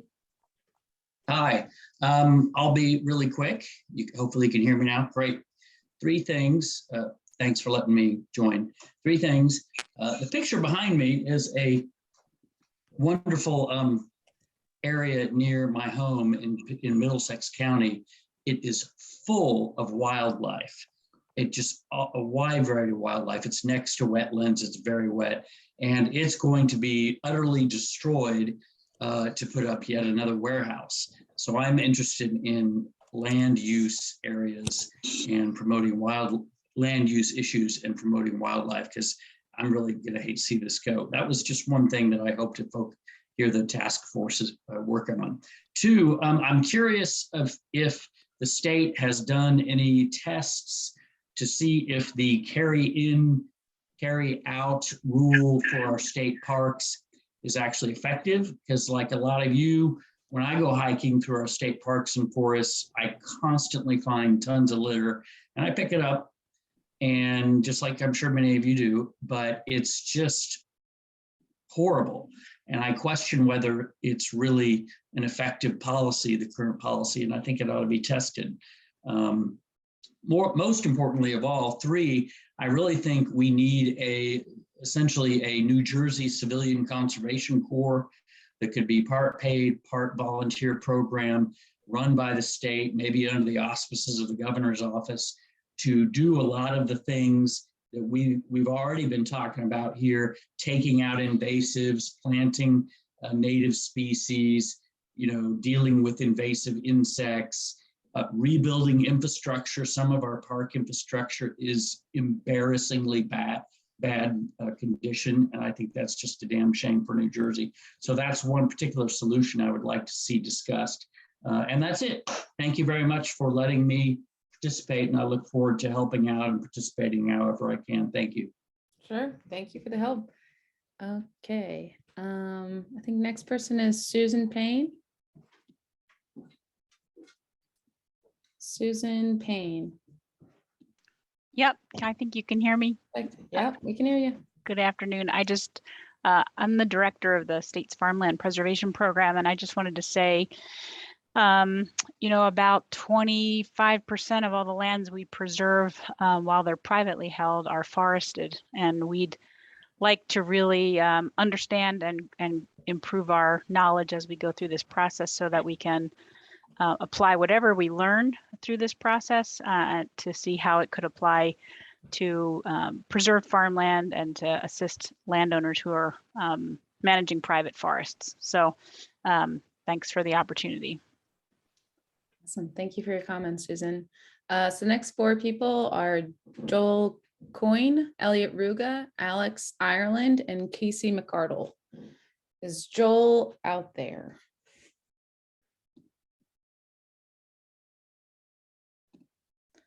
Joel, are you there? Okay, is Elliot Ruga here? I see your hand is up, Elliot. Hi, thanks. My name is Elliot Ruga. I'm the Policy and Communications Director to the New Jersey Highlands Coalition. And I'm really glad to be here because we have been trying for years to have a seat at the table of state policy for our public forests. And it has not been easy because many of those who have control over state policy have resisted the inclusion of our perspectives. And I'm a little concerned with John Cecil's laying out of a context, which sounds as if it enforces some of the principles we see are very necessary to change. Thank you. Thanks, Elliot. Next speaker is Alex Ireland. Hello, thank you very much. I'd like to just start by thanking the senator and thanking the task force chairs for all of your efforts and really thanking everyone who is here and engaged. I'm the Vice President of Stewardship at New Jersey Audubon. Eileen expressed well at the beginning our purpose. Our purpose is to work to connect all people with nature and to store the nature of today for the people of tomorrow. To further that purpose, we work to protect animals, plants, and especially species of concern. We are incredibly focused on diverse, resilient, and healthy habitats at scale. Assistant Commissioner Cecil really spoke to the forests at large, that we have 2 million acres of forest, half of which is publicly owned. That's an incredible portfolio of assets. And just like a home, those assets require attention, stewardship, and management. Our premise is pretty straightforward. Biodiversity relies on habitat diversity. In the face of the challenges that our forests face, leaving all management options on the table to support structural and habitat diversity to the benefit of species and overall resilience is important. And management options are just that. They're options. They don't all apply everywhere, but retaining options seems like sound portfolio management. So again, we're so grateful for everyone's interaction and we're excited to help. Thank you. Thank you. Okay, next we have Casey McArdle. Casey Hello. McArdle. Hi, how are you doing? Thank you for having me. I appreciate the opportunity to make a difference in the community. And I'm generally interested in all the aspects and facets of this this problem that we face in New Jersey. I'll just leave it with no manipulation in our forests is a form of manipulation, as we know. So thank you very much. That's it. Thank you for your comments, Casey.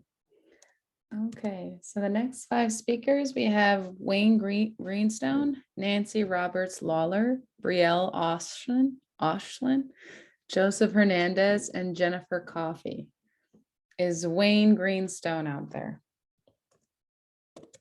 Yes, can you hear me? Yes, we can hear you.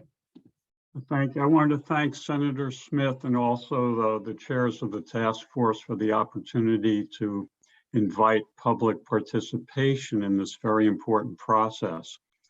It's early, but I think there are really 2 principles that should help guide us through this. One of them is really the simple definition of stewardship.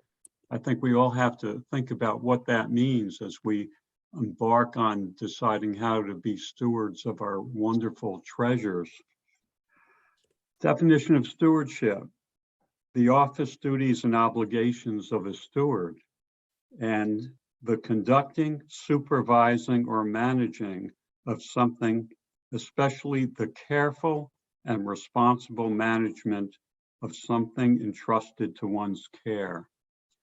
Our forests in New Jersey are a tremendous treasure and resource. And as everyone at this table knows, they're very significant aspects of dealing both with global warming and also our own preservation. But the second thing I think that's important is seeing who are the stakeholders here.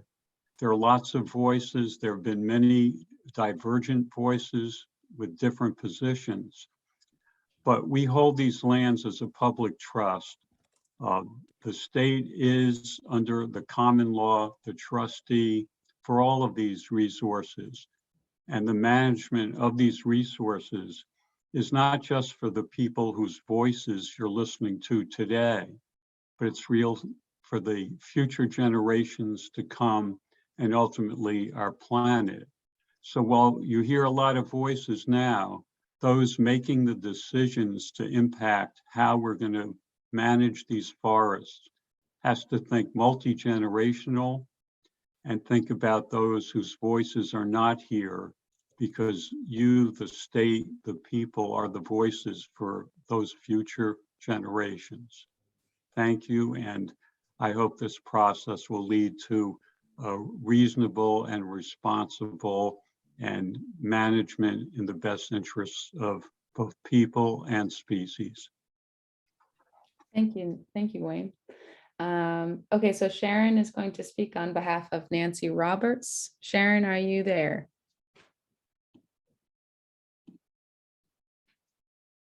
Sharon, if you're there, can you please unmute yourself? Okay, thank you.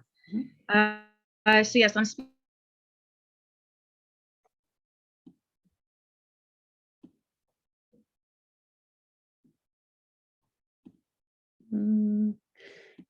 Hey Sharon, I think Watershed. Can you? Yeah, your audio is a little muffled. Okay, is this better? Yeah, that's a little better. Okay, so I'm here to representing a Lebanon Township Environmental Open Space Commission, and we have a lot of invasive plants on our property. They've proliferated the regulated areas, like our parcels are in the highlands and in wetlands and riparian zones. And it's really cumbersome to look into the regulations to determine how many permits we need for each and every project. So the exemptions that are allotted to forest stewardship plans really help facilitate us being able to control invasives. And it would be great if we could streamline the forest stewardship planning process to allow for non-contiguous parcels to be under one forest stewardship plan. We're also concerned about the risks posed with increased temperatures, increased severity of storms and droughts on our forest, streams, and our wetlands. Currently, we have mostly oak and hickory trees in our forests, and those are great because those trees tend to be more drought tolerant, better adapted to warmer climate. But unfortunately, these forests are converting to beech and maple, and these trees use more water, and they're projected to not do as well with warmer temperatures and droughts. We also have a lot of small trout production streams and freshwater wetlands. And so saturated soils and wetlands are great wildlife habitats and store a lot of carbon. But we're concerned that increased temperatures and droughts could lower stream flow, drive wetlands, degrading habitat, and releasing carbon into the atmosphere. And so it would be great if we can try to limit this by thinning trees to increase water availability, promote tree species that utilize less water in the summer, and keep the stream shaded at the same time. So we just kind of want to, I'm not sure how we're going to participate in working groups, but we would like to try to ensure that we can continue to use a wide variety of methods to help our forest, streams, and wetlands be more resilient to future climate conditions. So thank you for your time. Great, thanks Sharon. And Sharon, what was your last name again? She drop off. Okay, we'll go to the next person. Is Brielle Oshlin here? Oshan. Hi, Taylor. Yes, Brielle Hi. Olshan here. Okay. Hi, everyone. I'm with the Norwood Environmental Commission. I look forward to working collaboratively with you all. My hope is that this task force can come up with a new best practice manual for any forest management on public lands, including those held by municipalities, as well as establish that forestry activities on public lands should not be exempt from flood hazard or wetlands rules. Ensure that there are no unfunded mandates requiring forest management plans that would impact our ability to protect wooded and forested lands without timber harvesting, and establish a comprehensive deer management strategy. Thank you. Thank you. Okay, is Joseph Hernandez here? I'm here. I'm Joe Hernandez from the Lepatcon Creek Initiative, and I just wanted to further the message and the care for our threatened vernal pools and trout streams, which means protection for the riparian buffers around the fragile habitats that they are, which prevent surface water runoff and erosion, which those factors lead to the destruction of the habitat. And I hope that the action towards that means keeping all forestry activities on public lands within the rules that are set to protect them. That's all. Thank you, Joe. And next I see Jen Coffey already has her hand up and ready to go. Hey, Jen. Great, thank you. This is wonderful. It's great to see so many colleagues here. It's really fantastic to see so many environmental commission members, open space committee members, those of you representing at the local level. And somebody said it earlier, I know it can be lonely trying to have these discussions, and you feel like you're, part of the small rebellion trying to protect our forests late at night in a basement somewhere or on Zoom. So thank you all for coming forward and making sure your voices and experience are heard. For about the last 20 years, at least, that I've been doing this work and observing the conversations we've been having about forests, from my perspective, I see that the main rub we have is when we start talking about tactics or strategies for forest management. So are we talking about thinning? Are we talking about preserve and leave it alone? And it really harkens back to those of us who, have done our environmental reading, the classic conflict of Pinchot versus Muir. So we've got this wise use versus preserve, leave it alone, nature knows what she's doing. In a state like New Jersey, which is one of the 13 original colonies that has a tremendous amount of use, we need to talk about active management from a certain perspective. And I would encourage this task force, and I'm looking forward to working with you, to set goals. And sometimes those active management is going to be leave it alone, and sometimes it's going to be we need to get in and do something. And so those overarching goals need to look at protection of water quality. Of course, we need to look at climate crisis, and we need to look at carbon sequestration and carbon sinks.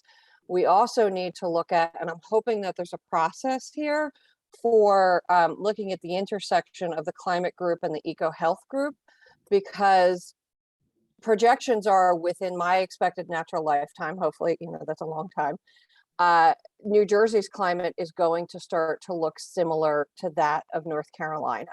There are effects of the climate crisis we cannot stop at this point in time. And so we need to look at wildlife corridors from species that are moving north at this point in time and look at the pressures that are coming upon us. So again, I hope there's that intersection of evaluation of issues.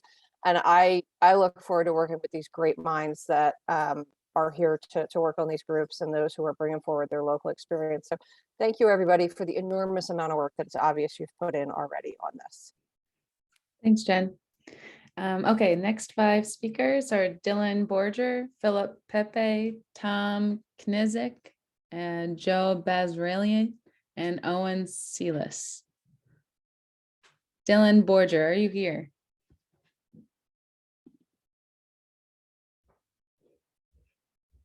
Dylan, are you here? Okay, is Philip Pepe here? Philip, are you here? How about Tom Knezik?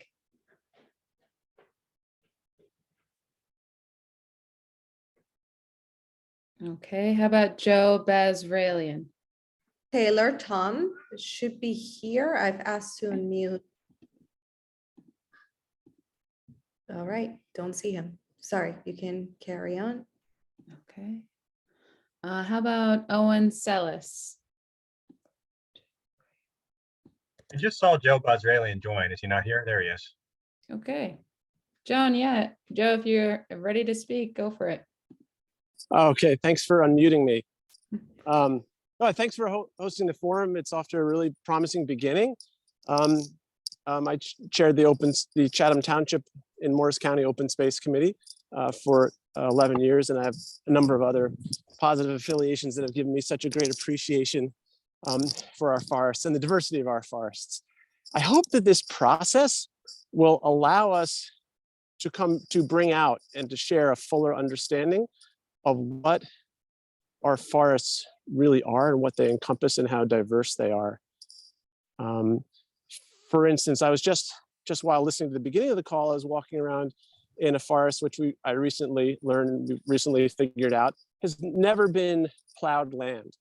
So I wonder if part of this process, for instance, we can identify our forest lands that have never, as far as we can learn in their history, been plowed. What kind of, and then characterize forests in a number of different ways. From another perspective, I wonder if we can come to a greater appreciation of what a forest actually does that makes it strong. I know in the last 10 years, there's been a lot of research on how forests are interconnected under the surface of the soil in ways that strengthen so many of the species. There's so much interdependence of species through all the different layers in the soil. And I think, I don't know if I've heard in New Jersey enough appreciation of that. I hope that that is another one of the aspects of forests that we can bring out and tease out. And if there are any gaps in research, I hope this process we can identify gap in research and note that. So thank you for all that we're doing. I look forward to being a regular participant as you've asked. Thank you. Thanks, Joe. Okay, next up is Owen Sellis. Owen, are you here? Okay, and so the next 5 names are Commissioner Mark Lobauer, Lindsay Kamen, Leslie Sauer, Sarah Webb, and David Webster. Commissioner, thank you for joining us. You can unmute yourself.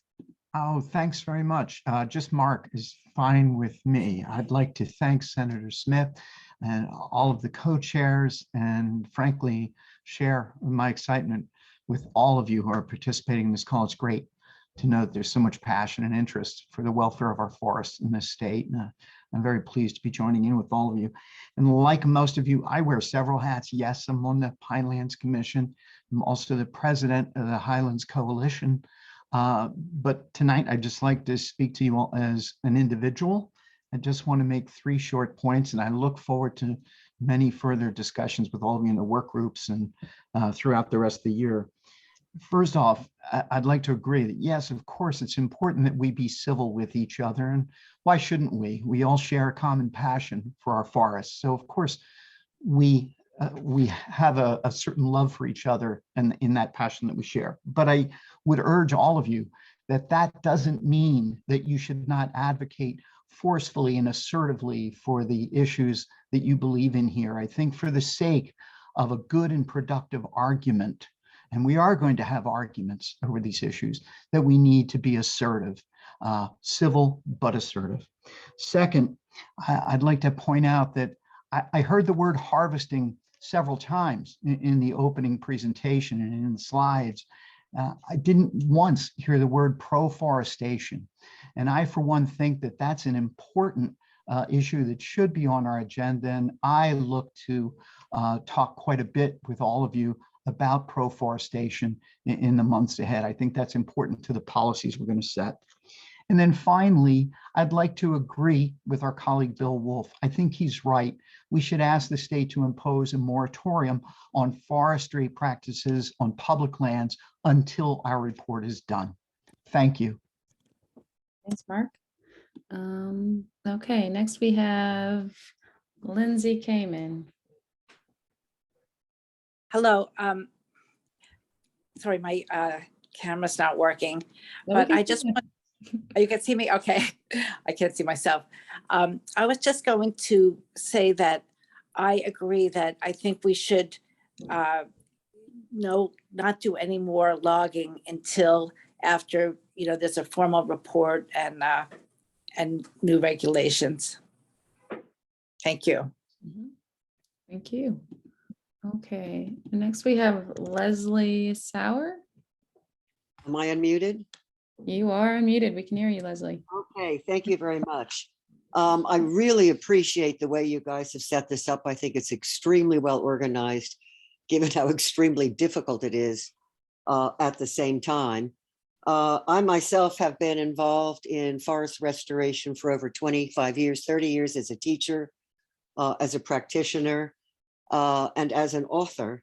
I wrote a book on forest restoration, and I must say in it, nowhere is mentioned the word harvesting trees for restoration purposes. Any kind of resource extraction, I think, is inconsistent with habitat restoration. These are really valuable resources. We reuse them on site in restoration practices. There's no resource extraction that's part of a restoration process. I've also been very recently involved with climate change, and especially I'm concerned about the forest losses, one of which John mentioned, which was the issue of ghost forest along the coast. But I think we're losing forests from climate impacts at a rate that are so dramatic, we've got to be paying attention. And we act as if nothing's happening. Our forests are all the same, they're unchanging, they're all the same age. If we don't chop here, chop there, everything's going to be identical. When in fact, they're falling down all around us. They're falling to disease, to storms. All kinds of catastrophes are happening in our forests. And the last thing we need is more removals if we're going to meet our climate goals. I would just say that I think we have to really look to the forest to save itself. We are seeing that in terms with insect resistant strains that are being hatched, as it were, by catastrophe, fire resistance. I think New Jersey does a wonderful job with fire management in the pinelands, and we can really learn from this kind of management. But I don't really see what role harvesting trees, particularly as a resource extraction, has any role for either goal, whether it's climate change or ecological health. Thank you. I support a moratorium, and yes, get busy on these corridors. Thank you. Thank you, Leslie. Next, we have Sarah Webb. Sarah, are you here? Yes, I am. Thank you. Can you hear me and see me? Yep, we can hear and see you. Thank you for this chance to comment. I'm a professor of forest ecology emeritus at Drew University, and I'm on the board of the New Jersey Highlands Coalition. I've been doing research in the forest of New Jersey for 35 years, and I have a few points to make. First of all, I hope that the decisions that come out of this process will be based not on who shouts the loudest or who's most numerous, but on truth and scientific facts. And there's several places where the logging that's happening now, which is called stewardship, not logging, is really based on arguments that are not accurate. So for example, on the subject of climate, which is so important to us, the scientists know that our best defense against climate change is to protect our existing mature natural forests. We're exhausted by false claims that are propagated saying young forests are better than old forests. They may grow timber products faster per acre, but they don't store and sequester nearly as much carbon as our established old forests. And some scientific studies are being misrepresented. A second concern I have is this claim that we don't have enough young forest, that we need more edges and openings. With due respect, John Cecil has made this comment in his remarks that our forests are all stuck in middle age. And the reality is that we have some very precious, very old forests across northern New Jersey on our conservation lands, and they are being steadily clear cut, although it's called stewardship, not clear cutting. We have plenty of young forest and plenty of edge, and our species that need forest interior are in far much more trouble than those of the edges. So my conclusion is we should stop cutting our old forest to create young forests. Plus, if we cut down the old forest, the young forests aren't going to come back because, as some people have said, the deer are around to chow down on any small seedlings that come along. So I would just conclude by saying that this current practice we have now going on our best public conservation forests of heavy logging under the smokescreen of stewardship or thinning is something that should stop. I hope that we have a collegial discussions, and I hope it's not just two sides that aren't going to listen to each other, but it may be at the end that there are going to be some arguments that are right and some that are wrong based on the actual science rather than spreading opinions or sort of reflexive responses that have been promulgated by some people. We have a choice of where we want to continue the heavy logging of our natural mature forests on public lands. That's going on now.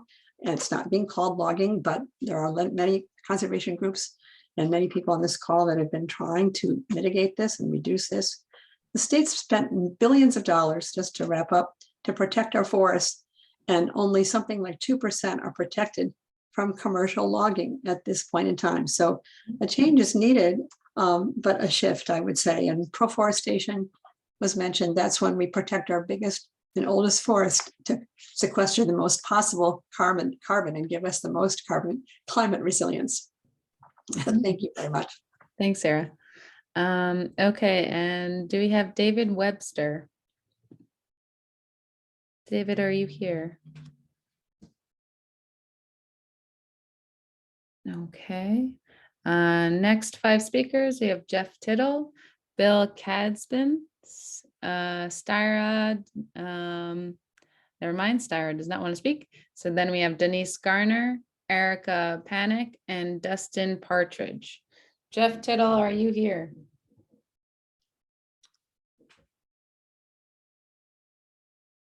Jeff, are you here? Okay. Do we have Bill Katzman?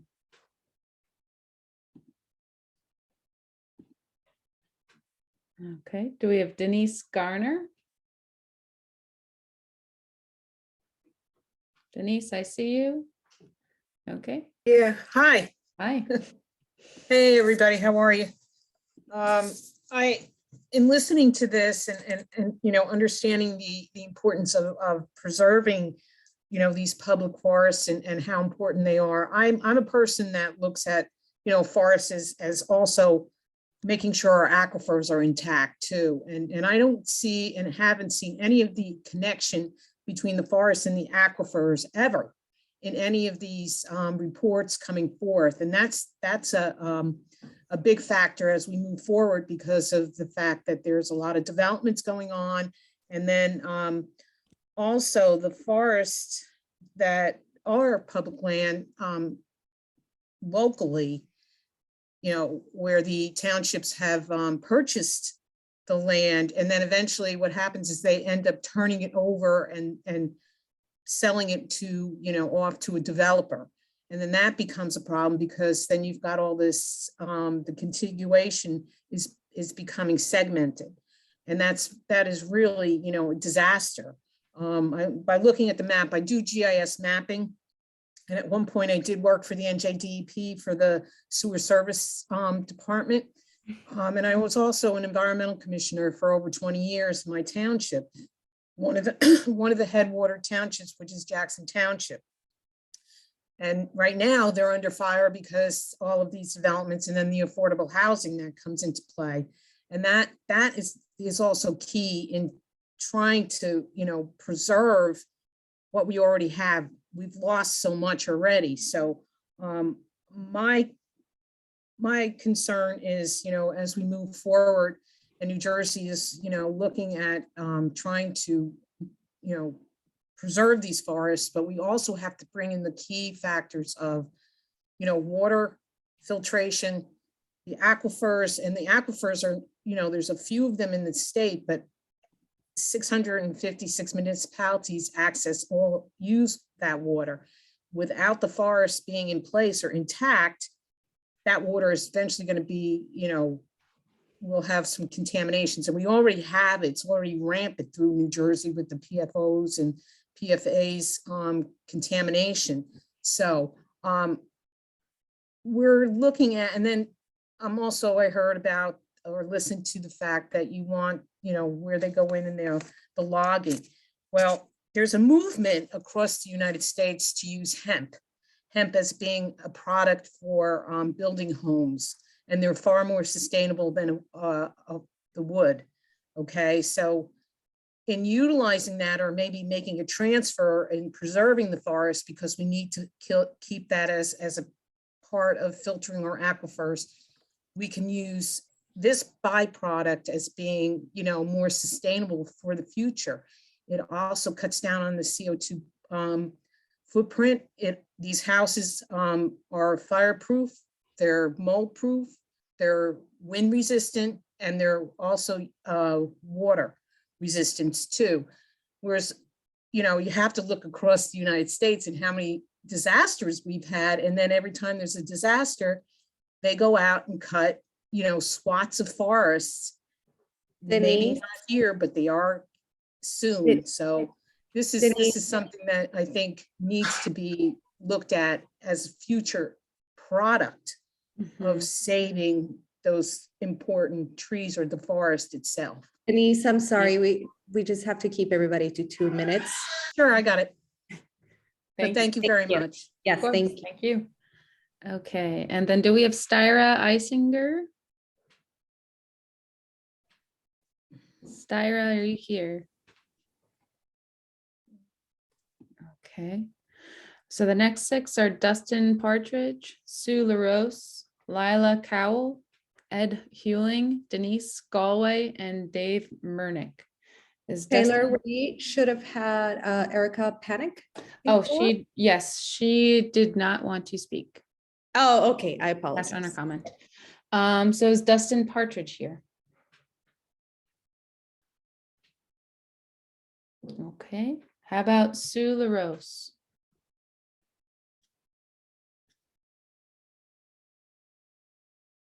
Is Lila Cowell here? How about Ed Hewling? Ed Hewling? Or Denise Galway? I see Ed Hewling here. You can unmute yourself, Ed. Okay. I don't remember what my question was, but what I am doing is I have developed a reforestation plan for climate change to sequester carbon. We worked with some scientists at University of Vermont and Princeton University last year, and the soil amendment that I've developed increases tree growth by about 71%, the growth rate of trees. And so what that does is it makes reforestation more economical, because we can sequester more carbon and generate more carbon credits per year, per acre. So we are also working on a project with the Grantham Foundation funding to do a forest restoration project with our fertility, deer exclusion fencing, and cutting out the invasives and replanting mixed native hardwood trees. So we are looking for some properties in the central New Jersey area, and we're also looking for some forest scientists who would like to collaborate with us. Okay, thank you for your comments.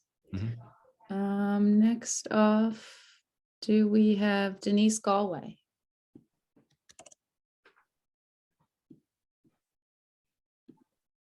Denise, are you here? We do have about 50 more speakers, just to give everybody a time update. Is Dave Murnick here? Wait, Taylor, give me 1 second. Okay.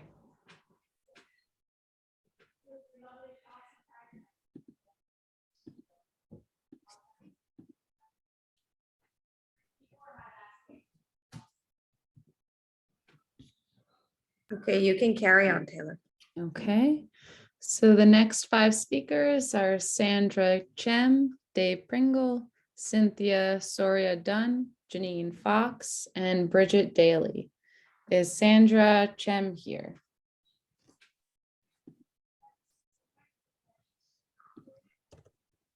How about Dave Pringle?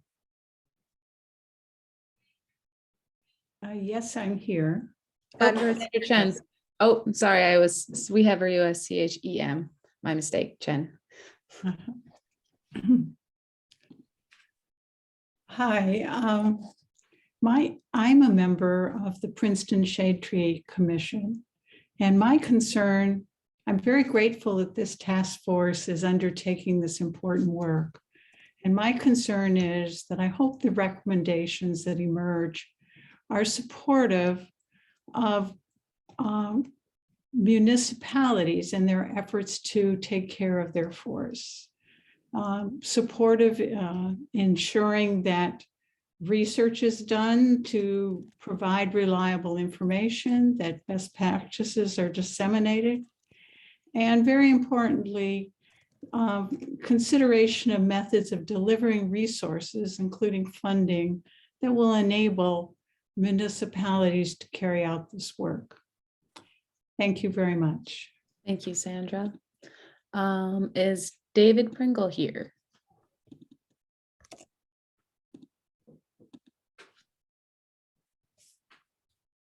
How about Cynthia Soria Dunn?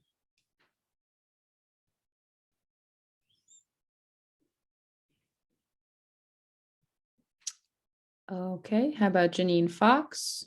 I'm here. It's Jean Fox, not Janine, although it's spelled Jean. First of all, I want to thank Senator Smith. He is my senator. I've known him for like 30 or 40 years.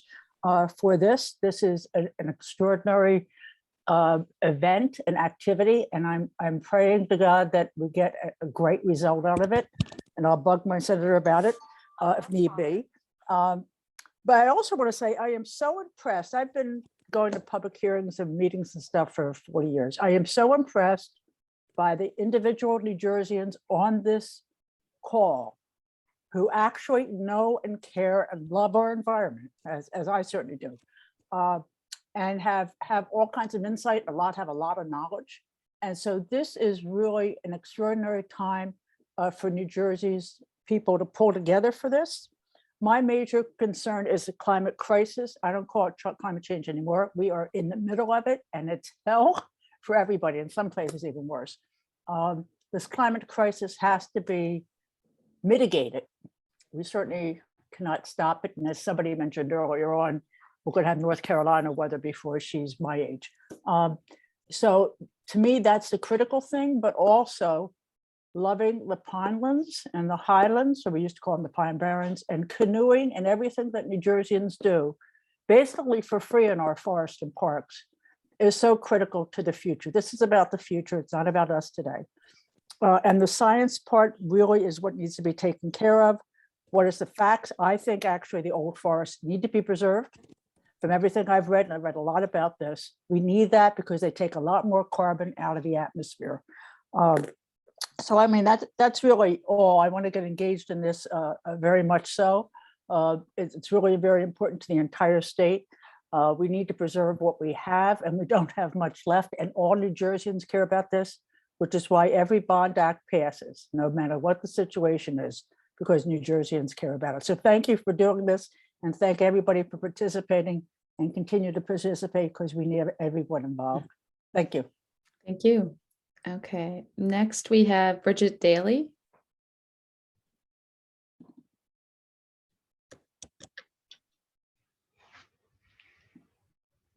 Okay. Next we have, the next 5 speakers are Emil DeVito, Louis Gorman, Thomas Moran, Stephen Calliser, and Bob Erickson.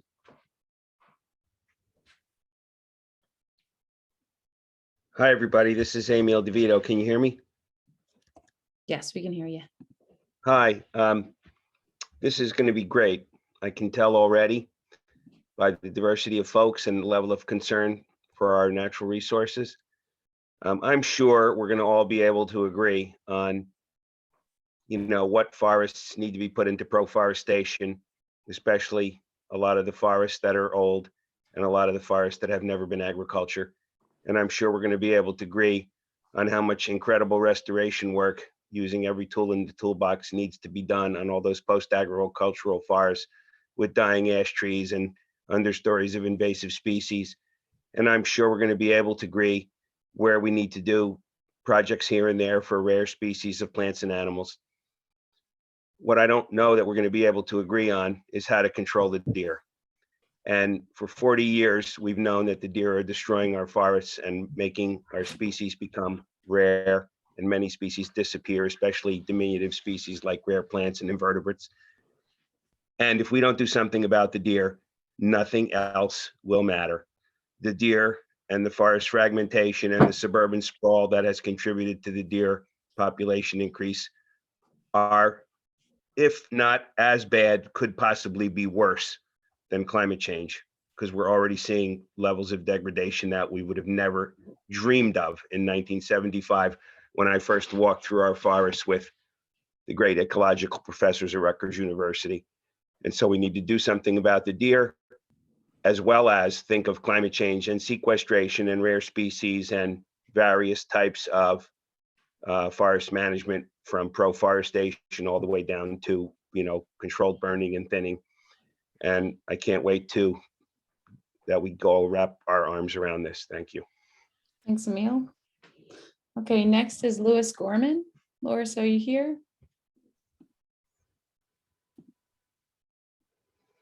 Louis, Yes, hi. oh, hi, Louis. Yes, hi. I'm Lou Gorman. I'm the chair of the Cherry Hill Environmental Board, and we have open space lands. And and again, like many others, I'd like to thank the senator and all you guys for putting this on. It's just terrific.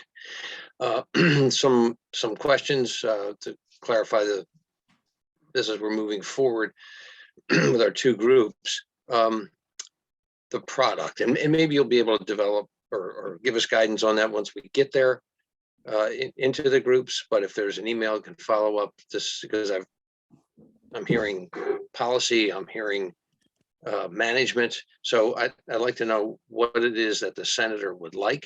Is it recommendations for legislation? Is it recommendations for policy? Is it recommendations for management, or something else, or a combination thereof? And is the scope only for state-owned property? Is it, or does it tier down to all the other categories that we just talked about down into the local level? Because what I see at the local level, like some of the others who have already spoke, is that many of the towns, they don't have any natural resource departments or even anybody who really knows about it. And it's often left to public works to non-manage or anyway. So it'd be great if the scope could, even if it was just providing guidance to non-state. The other thing I wondered if the groups were going to be able to tap into or get reference from the state professionals, federal professionals in the natural resource areas, and academia. So when we say we want to base this on science, that we have some science folks to go to make sure that our recommendations are current and accurate. So thank you very much, and looking forward to moving forward with this much needed effort. Thank you. Thank you, Lois. Next speaker is Thomas Moran. Thomas, are you here? Thomas Moran, are you here?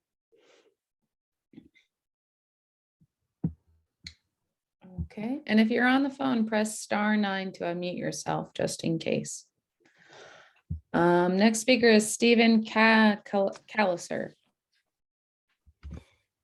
Stephen, are you here?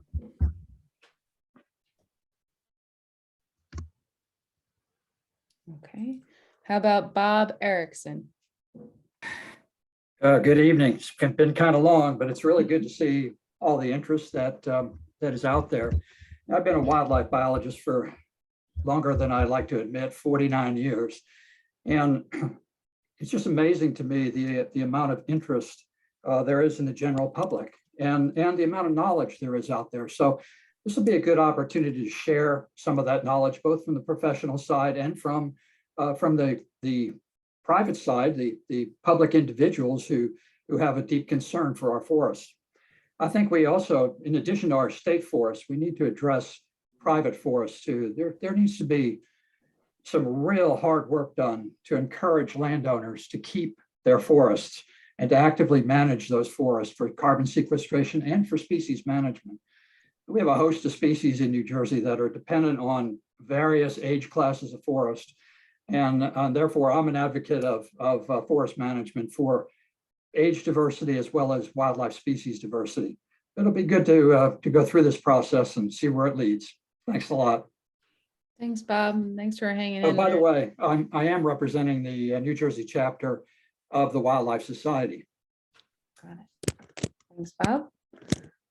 Okay, next 5 speakers. We have Douglas Meckel, Ray Nichols, Margaret Wood, Wilma Frey, and Renee Alessio. Is Douglas Meckel here?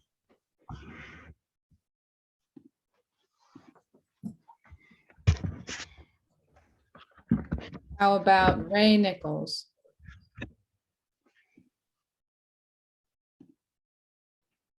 Ray Nichols, okay. Margaret Wood? Margaret, are you here? Can you hear me? Yes, we can hear you, Margaret. Okay. I want you to put a moratorium on all expansion of the fossil fuel industry through New Jersey's forests, including but not limited to pipelines, compressor stations, fracked methane gas bomb trains, and oil transport trains. Fossil fuels, especially fracked methane gas, have accelerated global warming far faster than our government predicted. I live in the forest. I have lived in the forest for 22 years. The extreme weather events are increasing, and the weather is getting more violent. I am telling you this as a firsthand witness. I am also an aerospace engineer with a master's degree who studied turbulence and thermodynamics of the atmosphere.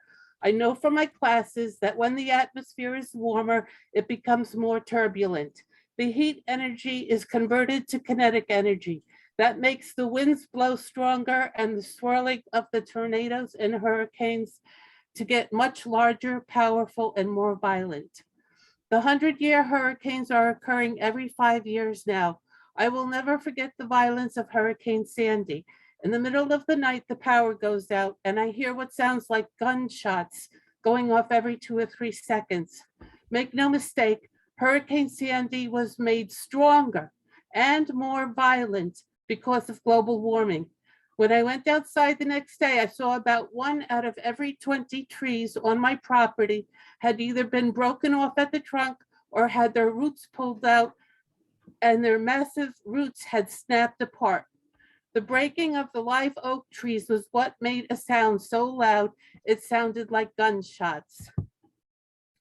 When one oak tree fell, there was a domino effect where its massive weight was enough to bring down another tree or 2. Then those trees would bring down 2 more. I can show you 5 trees on the side of my house where 1 live tree fell during Sandy and caused 4 other live trees to fall with it. These trees are needed to capture carbon and return it to the ground. We need them to reduce the accelerating greenhouse gases in the atmosphere. 10 years ago, I fought to stop Tennessee Gas Pipeline from going through northern New Jersey and eastern Pennsylvania. We lost. TGP destroyed a line of forest land at least 50 to 100 feet wide, and it ran from Pennsylvania all across northern New Jersey forest. It was so big you can still see it on a satellite view on Google Maps. Margaret, I'm sorry, we just have to keep it to 2 minutes. If you just want to wrap up quickly. Yes. We should ask TGP to stop putting gas through their pipeline, and instead in that path where they tore down trees, we should put up a chain of wind towers, which would help provide energy to the local residents, which is what the Highlands Act was about. It was not about massive interstate pipelines. Thank you. Thank you. Okay, next we have Wilma Frey.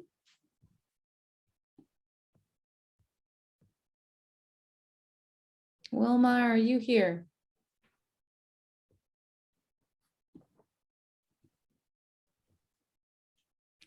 Okay. Next we have Renee Alessio.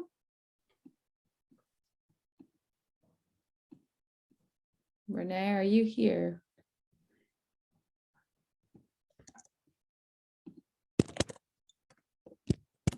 Okay. Next 5 speakers are Larry Baum, Miriam Doon, Mark Dreyfus, Bainey Surrey, and Dorothy Stillinger. Larry Baum, are you here? Hi, can you hear me? Yes, we can hear you. Oh, hi. Yeah, I've grown up in New Jersey, and on the one hand, like we've suffered from lots of development and loss of forests, but on the other hand, we've been very lucky in that since we haven't had active forest management, we haven't had too much forestry going on. A lot of our forests have been able to recover to quite a rich and mature state. And it would be like truly criminal to start turning over our forests to commercial logging under the guise of things like young forest initiatives, which were thought up by logging industry think tanks out west. And there's like a lot of greenwashing I see going on where things that really are destructive to our forests are passed off as forest health management. Also, our older forests retain a lot more carbon. And I was just reading something the other day where they suggested forests under 50 years, it takes at least 50 years for them to become net carbon sinks. And also when it comes to age classes of forests, originally, we didn't have all that much disturbance since we don't have tons of tornadoes and so on. And much of northern New Jersey especially would have been cloaked in old growth and extremely old forests. And also when like bioconservationists talk about diversity of age classes, they talk about within single patches, you have old trees, young trees, fallen trees, and not just like entire blocks that are like all 10 years old, all 50 years old. And so I think it's really important that we protect New Jersey's forests from exploitation. And we also have to check and see like who actually profits when we push active management and what sort of vested interests pushing certain things might have behind them. With 2 minutes, I guess there's not too much I get into. I do have a degree in bioconservation, PhD in theoretical physics, and I've since the 90s Larry? studied forests and okay. And across the Adirondacks and all right, 2 minutes are up. Well, we're happy to have you, Larry. I know that you can't get a lot in 2 minutes, but okay. All right. Looking forward to working with you. Okay, thanks. Thank you very much. Sure. So the next person to speak is, so I think Wilma, are you there? Can you press, let's see. Can you please unmute yourself? Because I know you are here. Let's see if we can find you. Wilma Frey. If you can unmute yourself, go all the way to the bottom of your screen and there should be a microphone. And if you click it, it should uncross it, the microphone. But we'll come back to you if so that you can speak, because I know you are here and we want to hear from you. Okay, so the next person is Miriam Doon.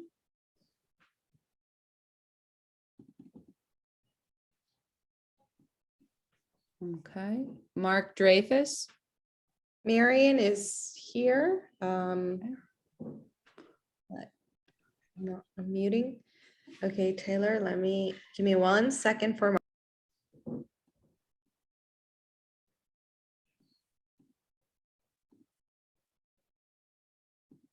Let's see.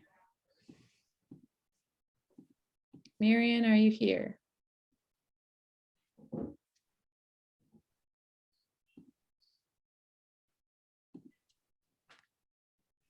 Okay. Is Bainey Surrey here?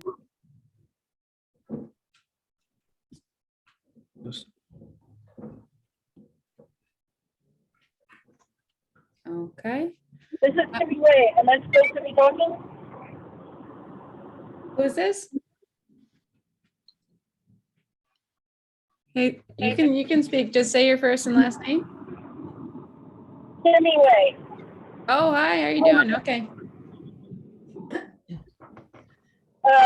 So as a person of color and a social, environmental, and food activist, I would like to say that my concept of forest is probably much more geared to urban environments than it is to the kind of forest that I hear most of the people on this call talking about, which seem to be like large urban areas of forest. Can you go upstairs, please? Thank you. So I just want to make sure that the conversations that we have encompass the concerns of urban dwellers and take urban forests into account. They're very important in urban communities in terms of flooding amelioration and providing all kinds of environmental benefits to urban cities. So that's basically all I have to say. Okay. Thank you. Thank you. Next up is Bainey Surrey. Bainey, are you here?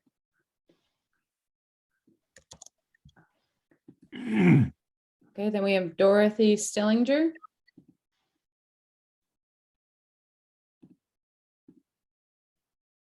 Yes, hi. Hi, Dorothy. Dorothy, can you mute yourself? We heard you, but then you went onto mute. Oh, there you go. We hear you. There we go. Yes, I represent the Great Swamp Watershed Association. One of the main aspects of the Watershed Association's mission is water quality. And you can't have water quality without trees. You can't have a lot of water quality without a lot of trees. So we're very interested in this task force, and we intend to be vigorous attendees. As far as what we stand for, what we're advocating for, I have to echo Brielle and Joe and Sarah. I think those folks stated our concerns and our objectives about as well as I could. Thanks. Thank you for your comments. Okay, so the next 5 speakers are Tony Petrogolo, Jane Egan, David Podmierski, Doreen Friga, and Bill Foolish. Tony, are you there? I am here. Hey, Tony. Can you hear me? We can hear you. Yes. Great, thank you. I can see we've got our work cut out for us. I'm a wildlife biologist. I also represent the New Jersey chapter of the Wildlife Society. There's a lot of interesting things happening in the forest in New Jersey, mostly bad. Hopefully we can come to agreement on a lot of these things. There's a lot of wildlife species that are disturbance dependent, that require the disturbances that go on or did go on naturally in the forest, like wildfire, which no longer occur.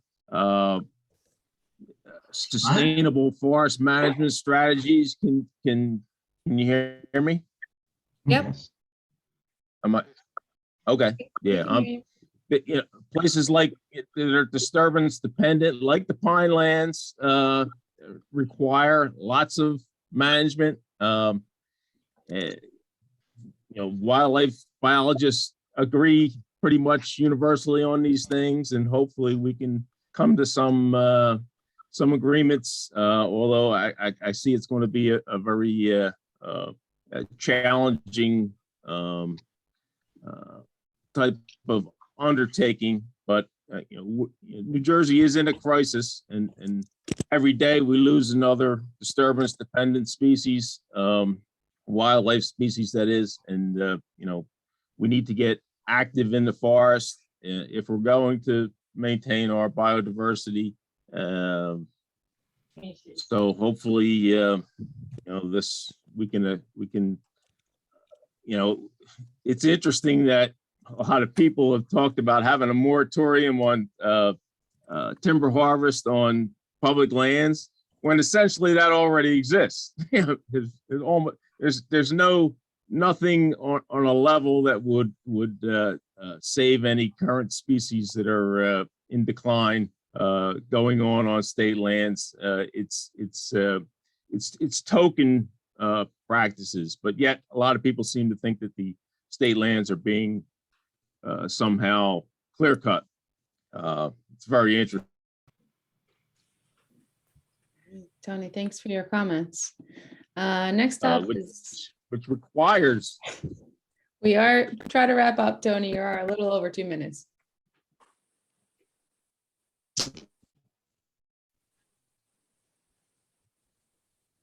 Okay. Yeah, I'm done. Thank you. Okay. All right, thanks, Tony. Next is Jane Egan. Jane, are you there?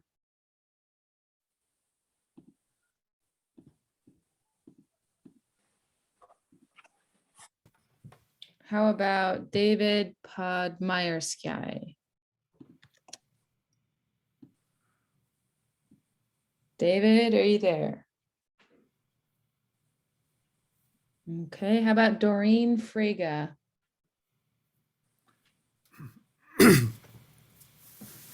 Doreen, are you there?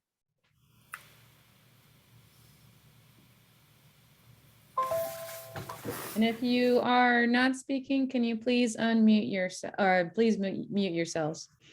Next is Bill Follish. Good try, Taylor. This is Bill Folsh, representing the New Jersey Recreation and Park Association. And thank you for the opportunity to talk tonight. It's been a great listening to the advocates. I'm particularly impressed by Shade Tree and Environmental Commission members who took the time out to talk about this issue, how it affects their local communities. I certainly commend the effort of Senator Smith and the Senate Environment Committee, particularly the committee, by not advancing a bill last year, which would have been very difficult for many of us on the call today to deal with. And we certainly want to thank the task force co-chairs for their work. Additionally, I want to thank John Cecil and Susan Payne for coming and participating in this today, because it's not always a slam dunk that we get state level participation at the leadership level, assistant commissioner, commissioner level, on these types of forums. And it's important that they hear the voices of all concerned, as well as we hear what their challenges are. Our association represents county, municipal, and state park managers. We have a number of park managers, horticultural, natural resources, and land managers on this task force tonight. So they've been listening carefully and want to make contributions to the effort of particularly looking towards the science-based, the best management practices. We do have some hopes for agreements to come out of this task force. One, that we consider the time and funding available to the public agencies, which are now managing almost 300,000 acres of open space. So they can look at the basic science needs for forest stewardship, as well as the best management practices. And I certainly have to agree with Dr. DeVito that deer management, white-tailed deer management ranks at the top. I think we also need to be able to reach out and and convince our elected officials on the importance of action on these. While we are here as advocates for proper open space stewardship, forest stewardship, it is not deeply felt amongst the political ranks in our state that they will continue to push towards open space and forest stewardship in particular. So I think there has to be an outcome of this group that will hopefully come with agreement of what we can tell our elected leadership. And lastly, I think concern for us is that is there enough professional leadership, stewardship folks who can prepare forest stewardship plans going forward to help public agencies do the right job. So public agencies want to do the right thing. We're not advocates overall for clear cutting or even timber cutting on lands. It does happen occasionally, but that's our point of view, and we thank you for the time tonight. Thank you, Bill. Next speaker, I know Eric dropped off. Christine Hepburn. Christine Hepburn. How about Glenn Ayers?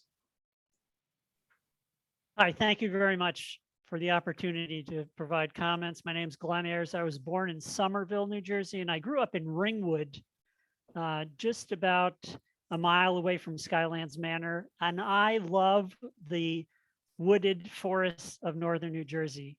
That's my core. And so I want to say that there's been a lot of dancing around the term management and treatments and all kinds of things. But what we're really talking about here is logging. And logging is the greatest threat to forests. Bar none, it is 10 times greater than all of the other mortality causes of trees combined. Logging causes 10 times more mortality than all of the other threats to trees. And so one thing that I hope that this group comes up with is a legitimate administrative review process that's available to the public who actually owns these public forests, so that the bad decisions can be reviewed through a standard administrative review procedure, such as the formal, informal, semi-formal administrative process that follows a written procedure, typically following promulgated regulations, so that decisions can be appealed and reviewed if they don't comply with existing laws and regulations, especially climate laws. This administrative review is really required by the state's Administrative Procedures Process, the Procedure Act, or the Environmental Policy Act. And it's totally separate from any kind of public participation or involvement process, which is called scoping to determine the type of project being done. This would be a process that is followed. An administrative record is developed so that the administrative appeal process is exhausted prior to taking legal action to overturn bad decisions that are made by decision makers when dealing with our publicly owned lands. So I hope that that will be part of this process to develop a legitimate administrative review process that is based on regulations. Thank you very much. Thank you, Glenn. Okay, next we have Russ Fenari. Russ, are you here? Taylor, Russell? Yeah, I am here. Okay, Russell, go ahead. Unfortunately, I had to be on the phone because I kept getting cut off. So I just I enjoy the process, and I think it's important for people to have an opportunity to participate. Overall, I think that from my perspective, there are diverse perspectives that we need to consider. There are different types of forest habitat across the state of New Jersey. I think we need to maximize all of them and focus on the variety of goals that all those forests are looking to achieve, because they're more than one. Carbon and climate is one piece. But also being a city kid, I'm very focused on trying to expand the use of urban forests to achieve a lot of our goals in managing climate sequestration and also in improving living conditions for people that live in the cities and give them an opportunity to benefit from some of these diverse things. So that's what I'm looking to participate in and be a part of. Thank you, Russell. Next, we have Patricia Shanley. Patricia, are you here? Yeah, can you hear me? Yes, we can hear you. Okay, great. I want to thank everybody who set this up, Senator Smith and all of you. I'm really glad to hear a diversity of voices. I'm with People and Plants International and Ridgeview Conservancy locally. So I've spent 30 years in temperate and tropical forests researching the livelihood value with hunter-gatherers, indigenous people, and scientists. I'm currently on the Intergovernmental Panel on Biodiversity and Ecosystem Services. It's like the IPCC, but about biodiversity, and on the Global Forest Expert Panel, which is 25 scientists writing about the value of forest for human health, because that's something that has been less understood. There's three things that occur to me based on this different perspective. I don't know as much about New Jersey, but I've been working here for 12 years with students in the woods and storing forests. My first thing is rigor and transparency of data. On these expert panels, we have to say well-established, established but incomplete, unknown. We have to be very clear, and it has to come from solid science. So I very much hope that this will be based on that. These issues are far too important to be swayed by opinions one way or the other, or vested interests. My second point is that we also have to be very careful if our research or anybody's research has been funded, or they get funding by an industry or an NGO even, or a government agency that has a vested interest. That's a no-go. So I hope that will be very clear and that will not be a black box about the composition of the task force or those of us who contribute. Thirdly, I'd just like to say it's eerily familiar. It's really sad in a way to get to New Jersey and hear young forests, because in Indonesia, at least, that meant complete industry propaganda. It's concerning to hear that, because that led to the expansion of oil palm, ranching, logging, fire, and degraded habitat. So I hope that's not the case here. I don't know.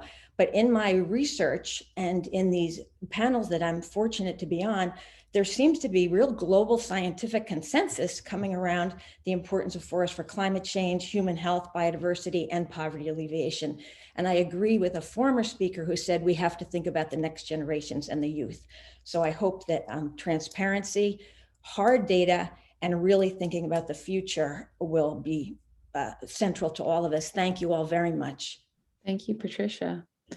Okay, next 5 speakers, we have Kate Crehill, Ed Wangren, Frank Vogel. Louis already spoke. So then we have Carlos Martinez Rivera, and then Jacqueline Rhodes. Is Kate Crehill here? Hi. Hi. I would just first like to say that I'm so grateful that, something like this is being put into place, like this task force. And it seems super important. I'm a youth leader for a conservancy organization in my area of Princeton. I actually work with the previous speaker, Dr. Shanley, and we've been conserving a lot of forests in our area, and they've gotten so close to being cut down and turned into houses. And I think that in itself is just really concerning.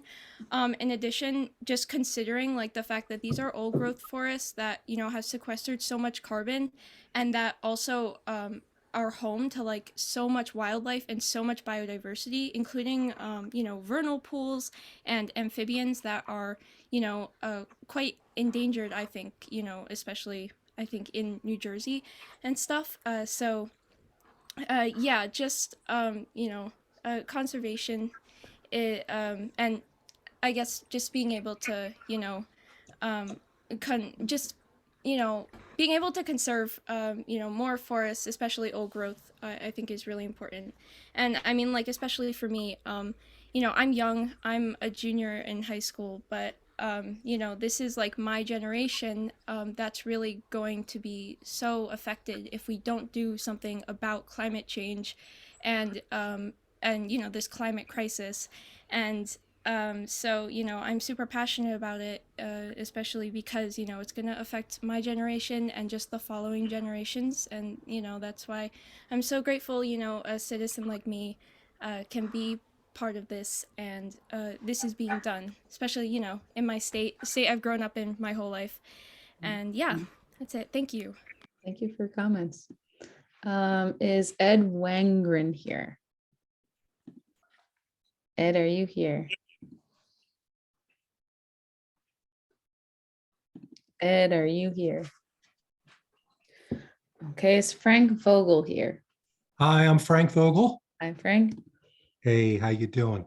So I start my clock and just like to say to everyone, welcome and thanks for having me. I live in Wading River, New Jersey, right outside of the Pinelands. I see Mark shaking his head. He knows exactly where Wading River is. He's probably the only guy who does. With all up front, I just want to be upfront with everyone. I don't want you to vote me off the island, but I'm probably the only person on here that owns a small sawmill, and I run a small sawmill. So don't vote me off the island, okay? So about 99% of what I do comes out of your backyard. So if you have a tree that falls down, a local land guy comes in, cuts it up, brings it to me. I actually saw your wood for you and give it back to you. So I don't know if people are happy about that or sad about that, but it appears that everyone here lives in houses. So the wood had to come from somewhere, right? So just with all upfrontness, I am completely against clear cutting of anything. But I do think we need to talk to very smart people, a lot smarter than me, that will probably understand and encourage the task force to create a subgroup, because it really does feel like there's people here who are really genuinely concerned to explore the impact of logical, reasonable timber harvesting, if at all, in our state forests. And again, I'm not in favor of that. I live in Wharton Forest. I don't want it cut down. I like it here, but I also don't want to see it burnt either. One of the things that I do as a family is we control burn our property every year to kind of suppress the fire logically and sequentially. We have an amazing natural resource and we need to use it responsibly. And with that being said, we need to listen to the academia, people that understand things a lot more than I do. And I'm just a one guy who wants to understand what that looks like. But I would also like to encourage the group to consider a task force to explore maple sugaring. I'm also affiliated with Stockton University. My wife and her colleagues wrote a grant to the FDA totaling almost $1 million over the last 2 grants to enhance maple sugaring in New Jersey. And I'd encourage you to take a look at that because we have an incredible natural resource. We tapped Batstow this year. It was fantastic. In fact, I'm pretty sure the DEP commissioner and the governor just got their vial of maple syrup that we made at Batstow and sent to them. So that's a great example of how we can really encourage people to get into forests and do things without having to hurt them. You got to imagine, I'm a guy that runs a sawmill. I'm retired. It's a part-time thing. I mean, I may have did 100 trees last year total, but I mill trees. But I'll tell you what, for every tree I mess with, I plant 50. So I realize I'm way over my time. And again, don't vote me off the island. I want to help. I want to have an understanding of what's going on. And it's my sense together we can do that. But I want to thank everyone for listening to me and happy day from Wading River. Thanks, Frank. Okay, next we have Carlos Martinez Rivera. Carlos, are you here? Yes, here I am, and hello, and thank you all for being here.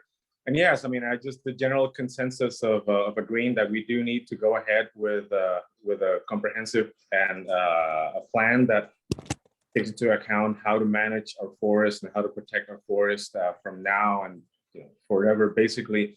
And I think it was Kate, the student that just spoke, and I agree with her 100%. We've been going on twice this week to Double Trouble State Park with students from Central Regional, and we're going again tomorrow with another group of students. They're high school students, seniors and juniors, AP biology, and tomorrow is going to be also AP environmental students. And yes, I mean, we need to take into account the forest and legislation and advocacy, but also think about the people that will live in these woods and would use these woods and will benefit from us preserving it so that they can also preserve it in the future. And also deer, we do need to manage deer. I agree with Emil on that 100% as well. Thank you all. Thank you, Carlos. Okay, is Jacqueline Rhodes here? Yep, can you hear me? Yep, we can hear you. Okay. So I just want to thank all the co-chairs. This is a much better process. I've been around long enough to have participated in the kind of first round several years ago of a forest task force group. This is much more engaging and open to the public and much more transparent. So I think this is a great start.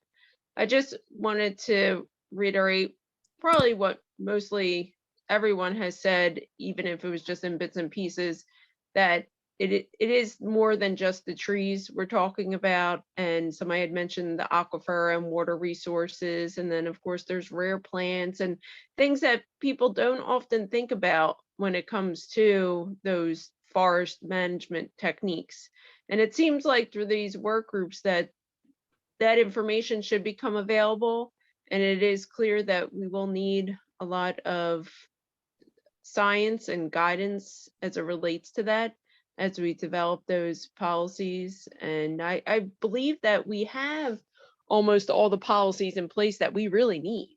It's really about making sure that it's being implemented properly in order to achieve addressing climate change, to achieve addressing where we're losing rare species. So hopefully, we can come to some consensus about that. But again, I just wanted to reiterate how important it is that we keep all those things in our mindset. And lastly, about the moratorium, I don't think it's just about saying, oh, no harvesting of timber. I think what we're talking about is these management plans that some are proceeding already, some may be being proposed to start. But without these guiding principles, without the work that we're doing now, it's kind of like having developers hurrying up and trying to get their permits in before new rules come out. They want to get in grandfathered before they have to do something different. So thanks again, everyone. Look forward to this process. Thanks, Jacqueline. Okay, so Kimmy, we already spoke. So next we have Mark Lowe, Lester Geis, Julia Summers, and Elaine Mann. Is Mark Lowe there? I think that may have been an entry I put in. That's gotcha. that's my email name. Sorry. Double dipping, no problem. Okay, so then we have Lester Geis. Lester, are you there? And if you're on your phone, press *9 to unmute yourself. Okay, Julia Summers. Yes, hi, I'm Julia Summers, New Jersey Highlands Coalition. I'm going to try and fit in a lot into 2 minutes. First of all, it's so important that we use local current data as much as possible, that it be collected as before we put our plans together. Unfortunately, the panel that John Cecil showed earlier about age diversity, we have proven in the Highlands over and over again is flat wrong. We don't have those young forests and all even age forests that you referred to. It's really important we collect local data on all forest resources, as Jacqueline Rhodes referred to. I completely agree with Patricia Shanley. It is so important that we come to an agreement on what science we're going to be depending on, because a lot of the science we've been depending on is old science, and it's being updated, and we need to use the most current science. I completely agree with Glenn Ayers. It is so important that the public be included in all these decisions that are being made, municipal plans that are being approved without any kind of public input. We should have a public process, just as we do for other permits, for other land use permits. There should be public process that public can participate. and comment on these plans. Deer hunting has been proven not to control the deer herd. We have to come up with another way. We've got to come up with some way of addressing the off-road vehicle issue, and clearly enforcement has to be an important part of that. Proforestation, why are we not using these words? Why are we not talking about forever wild? There's no question that a moratorium, Jacqueline was spot on. There's a rush going on to get these plans put in place before this process concludes. I think it's important that a moratorium be put in place. And I think that that is everything. And I've made it. Have I made it? Yes. Perfect, Julia. Thank you. Next, we have Elaine Mann. Elaine, are you there?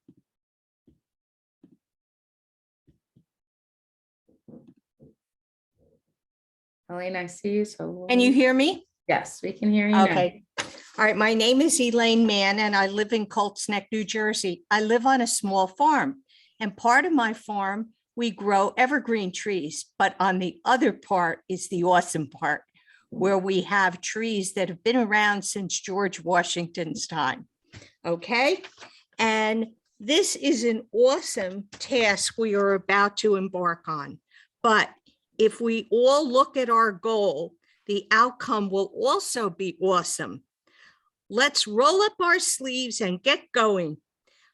New Jersey and the planet depend on us. And thank you. Thanks, Elaine. Okay, next two speakers are Bob Moss and Jim Lyons. Bob Moss, are you there?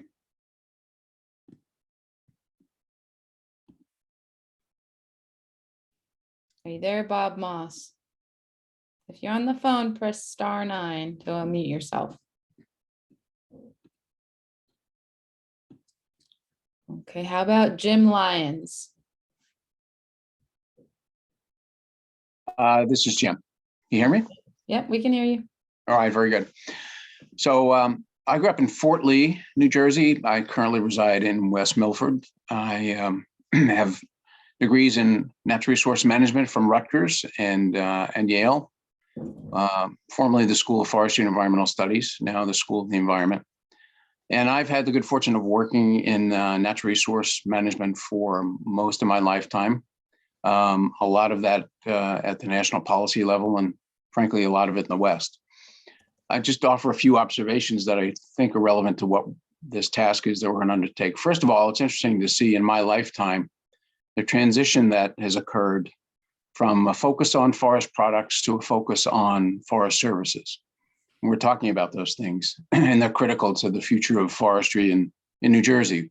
Things like watershed health, wildlife habitat and biodiversity, carbon sequestration in the whole field of natural capital, which is now gaining much more attention, and an area that hasn't been addressed very much, ecotourism and outdoor recreation, which is a multi-billion-dollar industry. All of those are linked to how we manage our forests. And the other thing I'd emphasize is the importance, and this has been touched on briefly, of focusing on urban forests and the value that urban forests contribute to the well-being of many residents in New Jersey who live in urban areas, and also help us to address a critical issue, which is providing more equitable access to the outdoors and nature for kids who don't have that opportunity now. I would like to emphasize just three things. I think that the conversation we have to have is what we want for the future of our forests. What do we want collectively for our public forests? And since they're public forests, the public certainly has a right for input.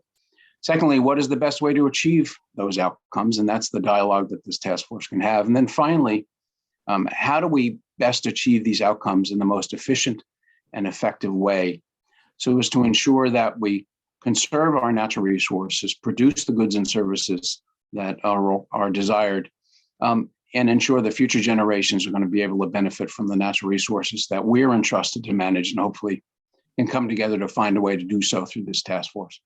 And I thank you for the opportunity to comment. Okay, thanks, Jim. So there are a couple people on the phone who have their hands up. So I'm going to call on 908-229-4017.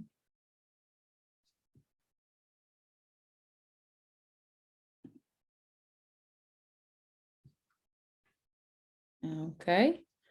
And then there's another person on the phone. 908-455-0750. If you can please unmute yourself.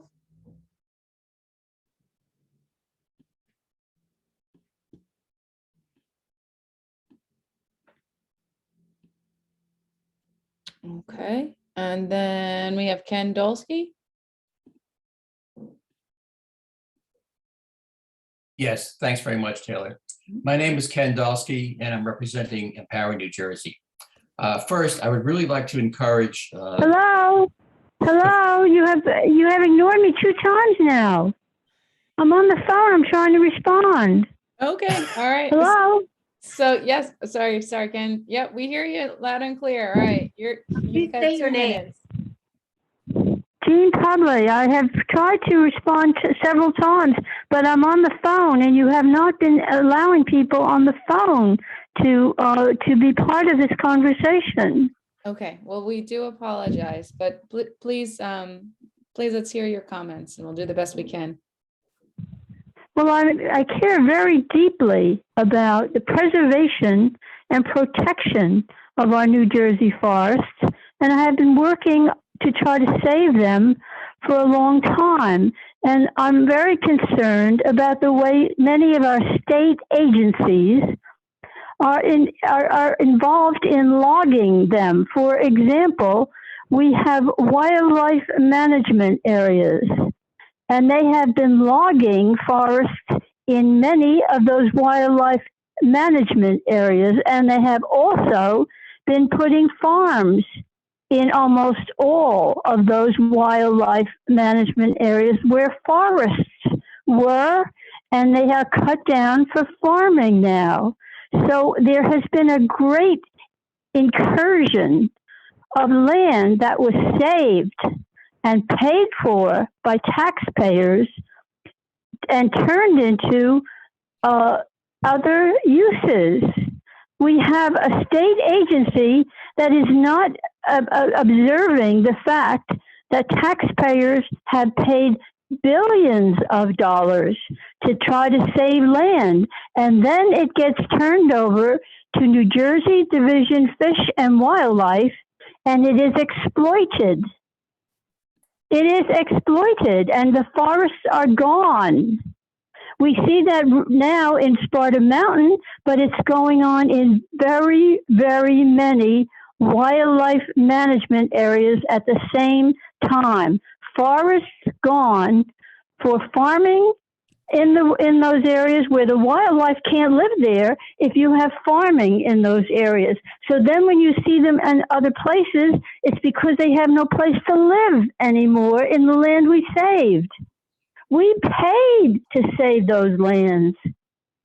It is very disturbing when taxpayers pay to try to save lands, and then it's turned over to a state agency that destroys it and doesn't make it into what we consider open space. You know, I mean, it's just very disturbing. And also we need to go back to the original bills that made taxpayers pay for all this land and look more closely at what we were paying for, because we are being ripped off. If that land we tried to save with our tax dollars is now being used for other purposes. We were told this was an open space issue and we were saving land. And instead we have exploiters coming to destroy it.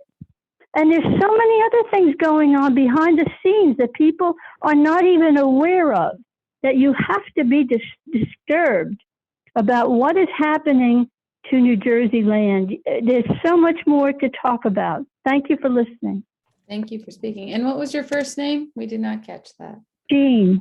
Jean, and your last name? Publee, P-U-B-L-E-E.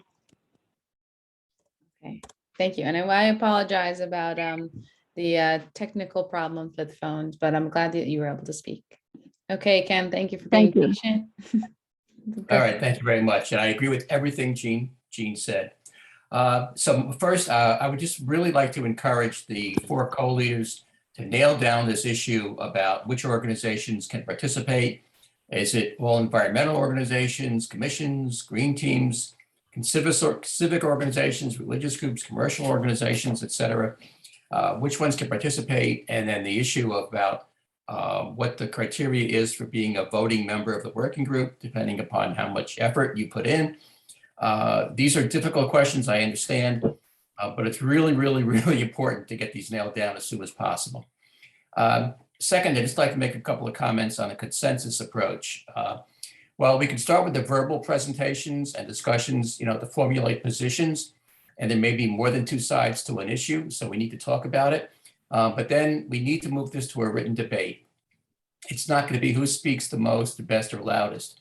In many cases, or many issues, the devil's in the details, and it's easy to cherry pick examples. And so detailed written statements will help clarify issues and data sources so that in some cases we can easily achieve consensus, and in other cases the differences will be well defined. And I agreed with the speaker previously. I think it was Mrs. Shanley, who said any data or research that comes from the industry should really not be allowed. And I think that needs to be clearly laid down in the ground rules.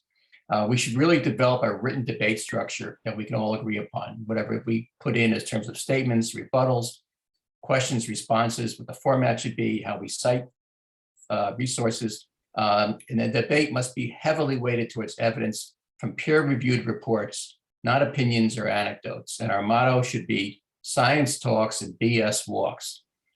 This approach should support both the consensus process as well as provide the necessary details for Senator Smith and his staff to consider the issues that do not have consensus, and should save the task force staff a great deal of effort. All of this should be documented as we go along. And as far as the moratorium goes, we need a moratorium on extraction until the regulations are written, not until this task force finishes its work. It could be years from the time this task force finishes its work until actual regulations are written based on the output. And I really want to make sure we reframe this whole project to understand that while we need to take steps to ensure forest health due to a lot of outside impacts, the whole reason for this task force is because of logging. If there were no logging of public land, I don't think we would be here tonight. So, as we go forward, that will certainly come to rise to the fore. But I believe that is the whole reason that we're here. Thank you. Thanks, Ken. Next speaker is Stephen Opresnik. Stephen, are you here? Yes, I am. Good evening, everybody. Steve Opresnik here. I appreciate this forum and the opportunity that we have to voice our opinions and get to talk about this sensitive subject. So thank you all for that. First of all, I'd like to urge Senator Smith and the co-leaders, this has been said before, but consider an immediate moratorium on any forestry plans and harvesting of timber in New Jersey. As Ken said it and a few others before, I think it's critically important to put a halt until we get to the impacts, and I'm going to talk a little bit about that here. I do have a science background, and I do believe in evidence-based science, and we have to make sure that's what we're doing. We've heard that said by a few folks here, and not just old and outdated understanding, and I'll use the word science, but some of it's just misunderstandings that's been passed down through the years. As part of this task force, we also must consider pro-forestation plans as part of stewardship, not just cutting trees and calling it management, right? And I say that lately, I kind of laugh when I hear we're managing forests. Man thinks he can manage everything, which is kind of silly. But anyway, pro-forestation has to be part of the stewardship. It was said earlier, right? And understanding the gaps in the research, the gaps in the science, we have to do this. Most importantly, gaps that include climate crisis at the top of the list, how larger trees sequester large amounts of carbon, right? Not the young forests sequester more carbon, yes, when they get to be the age they are now, 60, 70, 80 years old. Impacts on the soil, plants, and organisms destroyed by heavy equipment used in the harvesting of timber. We see this on Sparta Mountain, right? There's logging roads, there's the heavy equipment that's crushing everything below it, destroying all the soil and organisms. Impacts on the species, tree canopy, species that require tree canopy, right? Someone talked earlier about species that need the open spaces. We have a ton of open spaces in New Jersey. We have to also talk about the ones that need the tree canopies, right? So hopefully we're going to be doing that. Impacts on water quality. I don't think I have to say too much about that. It was talked about. And results that are proven, right? If we just go through this exercise of stewardship without looking at the results and analyzing the results, right? It's an injustice to science. So that's another one. And with all respects, gaps in John Cecil's data from earlier, and the one that I hung on was even age forest. We have many multi-age forests throughout New Jersey, young forests, old forests. I could take you through Sparta Mountain and show you young forests, right? So lastly, one size fits all approach will not work for New Jersey. North Jersey is different than South Jersey. They might need different things than North Jersey. From forest to forest in North Jersey might be different, just like on Sparta Mountain, a high conservation. Hi, Stephen. I'm sorry. You can, oh. Stephen has. Yeah, it looks like we're a little over time for Stephen. We need to move on to Nicholas Homyak. Nicholas, are you there?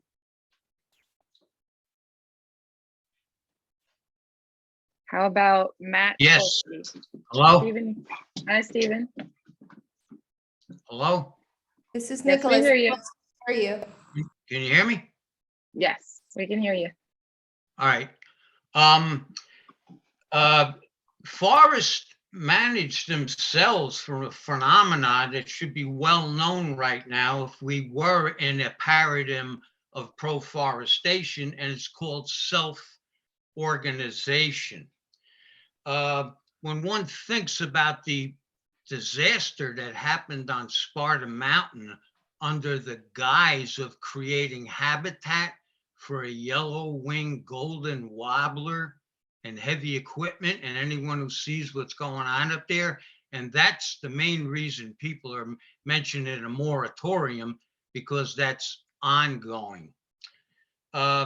Management in this case is an obsolete reaction, an antecedent of the past wood industry.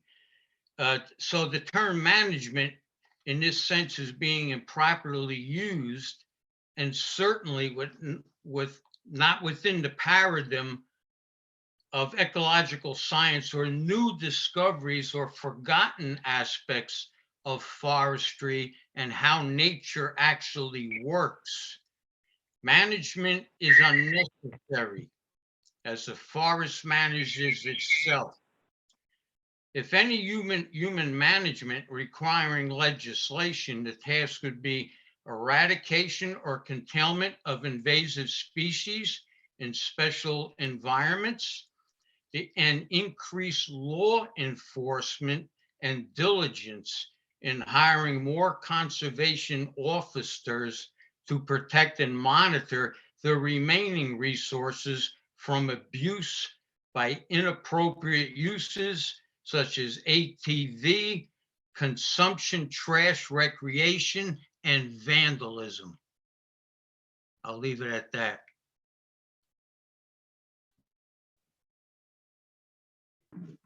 Thank you for your comments. Is Matt Polsky here?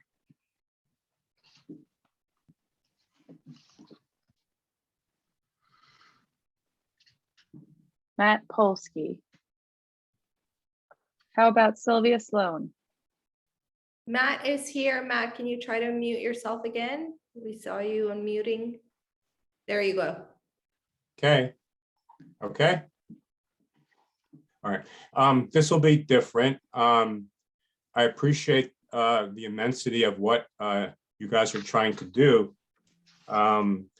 My personal goal is to decide whether to be with you or not. It's kind of like an accrued, benefit cost framework. You're doing an awful lot that's right. A lot of eager people trying to do some good things. Unfortunately, I've been a part of a lot of these things over the decades, and too often what happens is the final report is simply ignored. And I can't go through that again. It kind of breaks my heart each time. So I'm looking for some reasonable assurance that the final recommendations will be considered heavily by Senator Smith. He will any them appropriately. Can't go through that one again.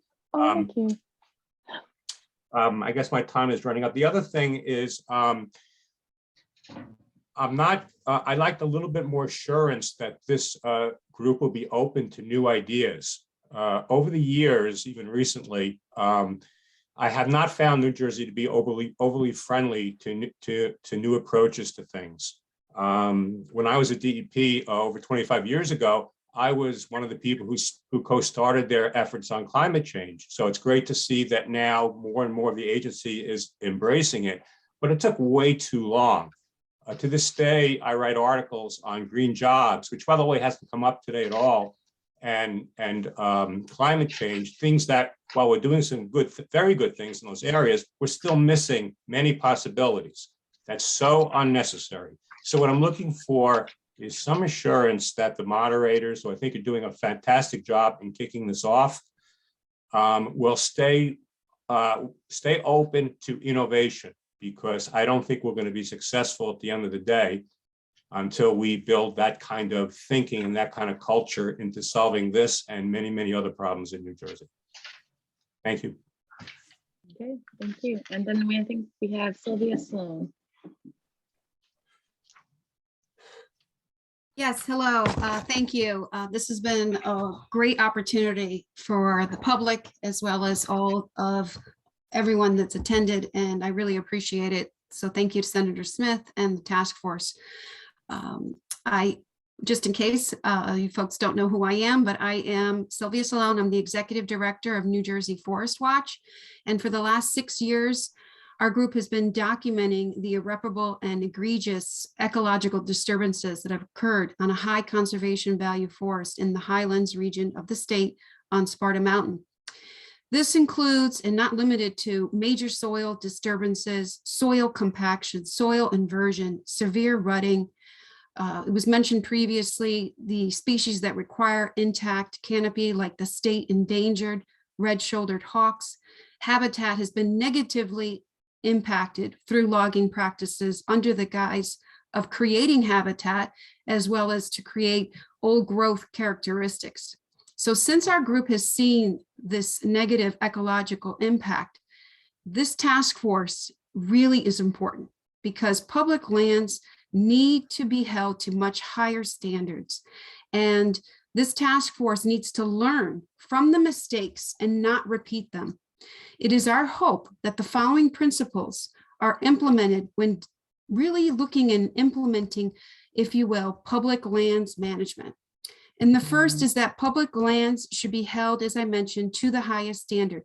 Currently, they are not. Right now, they're being held by these bare minimum practices, otherwise known as BMPs, but are known as supposedly best management. They are not. They are also, our public forests are being monetized, and hence we feel, and many others on this call feel, that our public lands should not have resource extraction. Number two, decision-making processes should be based on evidence-based science from peer-reviewed science as well as sources, and not hearsay.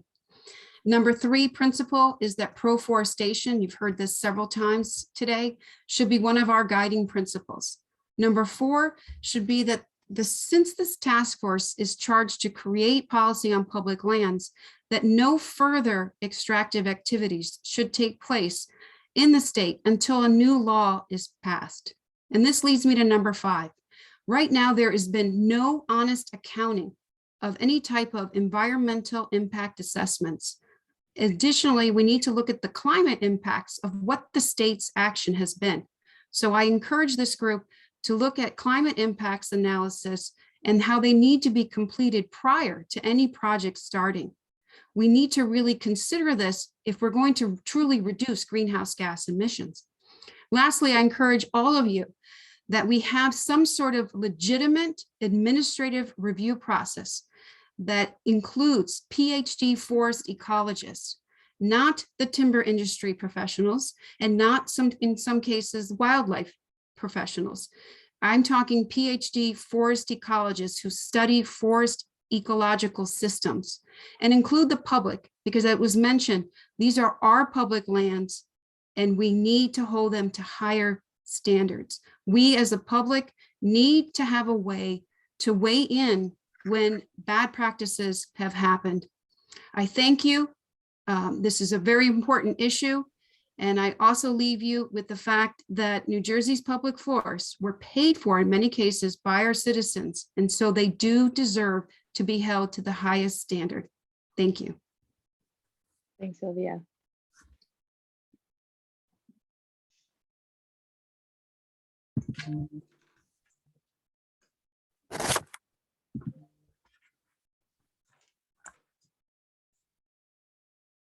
So Taylor, we'll start at the top of the list and see if there were folks who weren't here when they were initially called. If they happen to be here, we'll give them that opportunity. Okay, so we have Paul Linear, James Rapp, Billy Sevchik,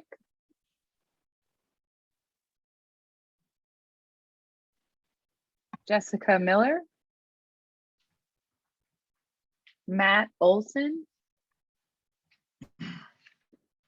Brian Muscateletto, Lynn Dubnoff, Albert Horner, Thomas Coven, John Riley, Beverly Chabalowski, Tara Paxton, Amy Rukenstein, Lena Drillman, Zigurd Zengis, Paula Yudkowitz, Joel Coyne, Dylan Berger, Philip Pepe, Tom Knesnik, Owen Sellis, David Webster, Dustin Partridge, Sue LaRose, Lila Cowell, Denise Galway, Dave Miernick, Dave Prangle, Cynthia Sora Dune, Bridget Daly, Thomas Moran,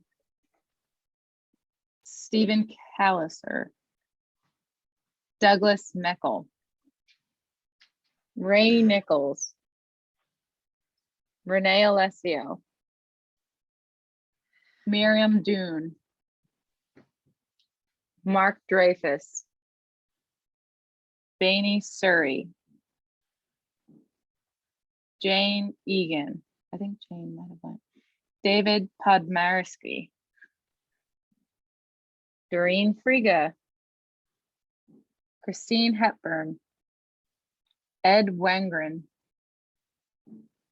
and Lester Geis. Speak now or forever hold your peace.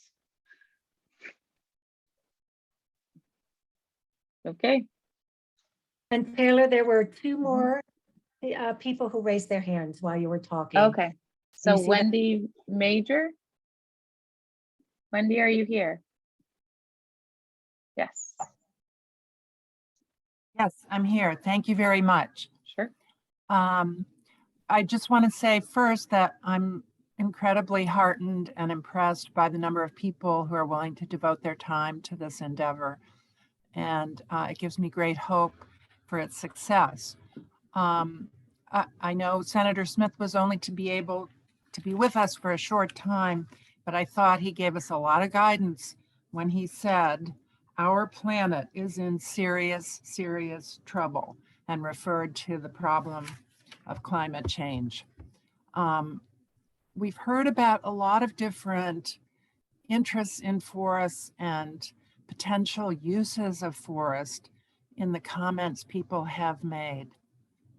But I think we have to recognize that not all of those interests and uses can be given equal weight, or in some cases even substantial weight, when we face such an existential crisis. And we know, and I have not heard any disagreement about this, that our forests are so important in our defense against climate change and so important to our effort to try to keep greenhouse gases in the atmosphere at a level such that we can give future generations a real future with a semblance of the planet that we grew up with. So I just think that should be a priority in our actions and our discussions, because it's a very short time from April 28th to September. And I think we have to focus on what are the policies that we need to not follow and what are the policies we do need to follow to maintain our best defense against this existential crisis of climate change. Thank you very much. Okay, thank you. And then we have Lynn Dubnoff. Are you here? I am. Hi, Lynn. Hi. Everyone has said things so well that I was going to say. So I just want to speak as a grandmother. I have young grandchildren, and I've taken them hiking and by Sparta Mountain, and they don't understand why it is being logged when they know about climate change. They've studied that in school, and there is no way that I can explain it to them so they understand why the DEP thinks it's okay to cut down all these trees. They understand why you would have to maybe do, a few trees here and there, but you go up there and there are just acres and acres of these trees down. I have been lucky enough to take walks in the redwoods in California, and I would really like my grandchildren to be able to walk in old growth forests with trees that are that big. Of course, they'll never get to be 2,000 years old, but I would like to have some that are at least a couple hundred years old. So I hope maybe we can have some areas declared old growth forests, and have, because the DEP says we'd like to have old growth forests, but then they don't seem to follow through with that part of their management. So that's it, and I'm hopefully optimistic, and thank everybody for taking the time to put all this work into it. Thanks, Lynn. Okay, then we have Catherine Evans. Catherine, are you here? Yes, can you hear me? Yep, we can hear you. Good. Thank you for taking my comment. I neglected to hit, I'd like to comment when I registered. So thank you.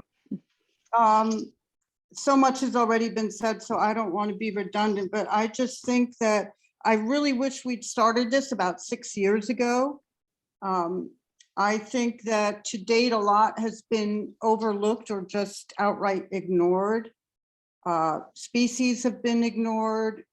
Vernal habitat has been ignored. Soils. No matting is to me a basic thing. There's been a lot of damage to soils. There has been no matting used. The natural heritage database has been ignored, at least on Sparta Mountain. And to me, I think what is so imperative is that we get independent science. None of this, Julia mentioned it, the FIA data, the forest inventory analysis data is obviously not accurate. Every forest is different. We need on-site independent scientific studies, baseline surveys. And there are plenty of great forest ecologists out there. Some are on this meeting. And then I think it's absolutely imperative that there's oversight of some kind. A few people mentioned administrative review. And also Larry and Patricia, I believe, mentioned the vested interests. Really, we should have independent scientists, and we shouldn't have vested interests writing these plans and the BMPs that aren't really being followed anyway. And I absolutely agree that there should be a moratorium until all of this is sorted out. So thank you. Thank you. I think that is it for speakers. Yes, thank you, Catherine. Thank you, Taylor. Thank you, everybody, for being here. This has been a very long meeting, but a very worthy one, and we've gotten great input. So thank you so much for putting in the time. I just want to clarify 2 points. The task force is charged to look into public lands, just to be specific. And then also we will be, the people that can join the work groups have to be New Jersey residents for obvious reasons. Otherwise, it could get out of control. And that's basically it. Thank you so much. My co-chairs, Eileen, Tom, and Andy, if you want to say anything else, we appreciate you all. Tom, I see you unmuted. Thanks, Anjali. Just one clarification. I think we said for the work groups, it's New Jersey residents or representatives of New Jersey-based organizations, right? Yes. I also just wanted to, just so people are clear on kind of what we can and can't do. We're not decision makers, right? We're people that are been asked to facilitate a process and create a report and identify what comes out of that process, and where we have consensus and where we don't. So I just wanted to clarify that. I mean, there's certain things people are suggesting that it's not in our power to do. So, but all suggestions that are made can and will be discussed and could be, items that come out of the report either as consensus items or not consensus items. So, we would love to have, be sort of all powerful and be able just to sort of decide these things, but unfortunately, we don't have that power.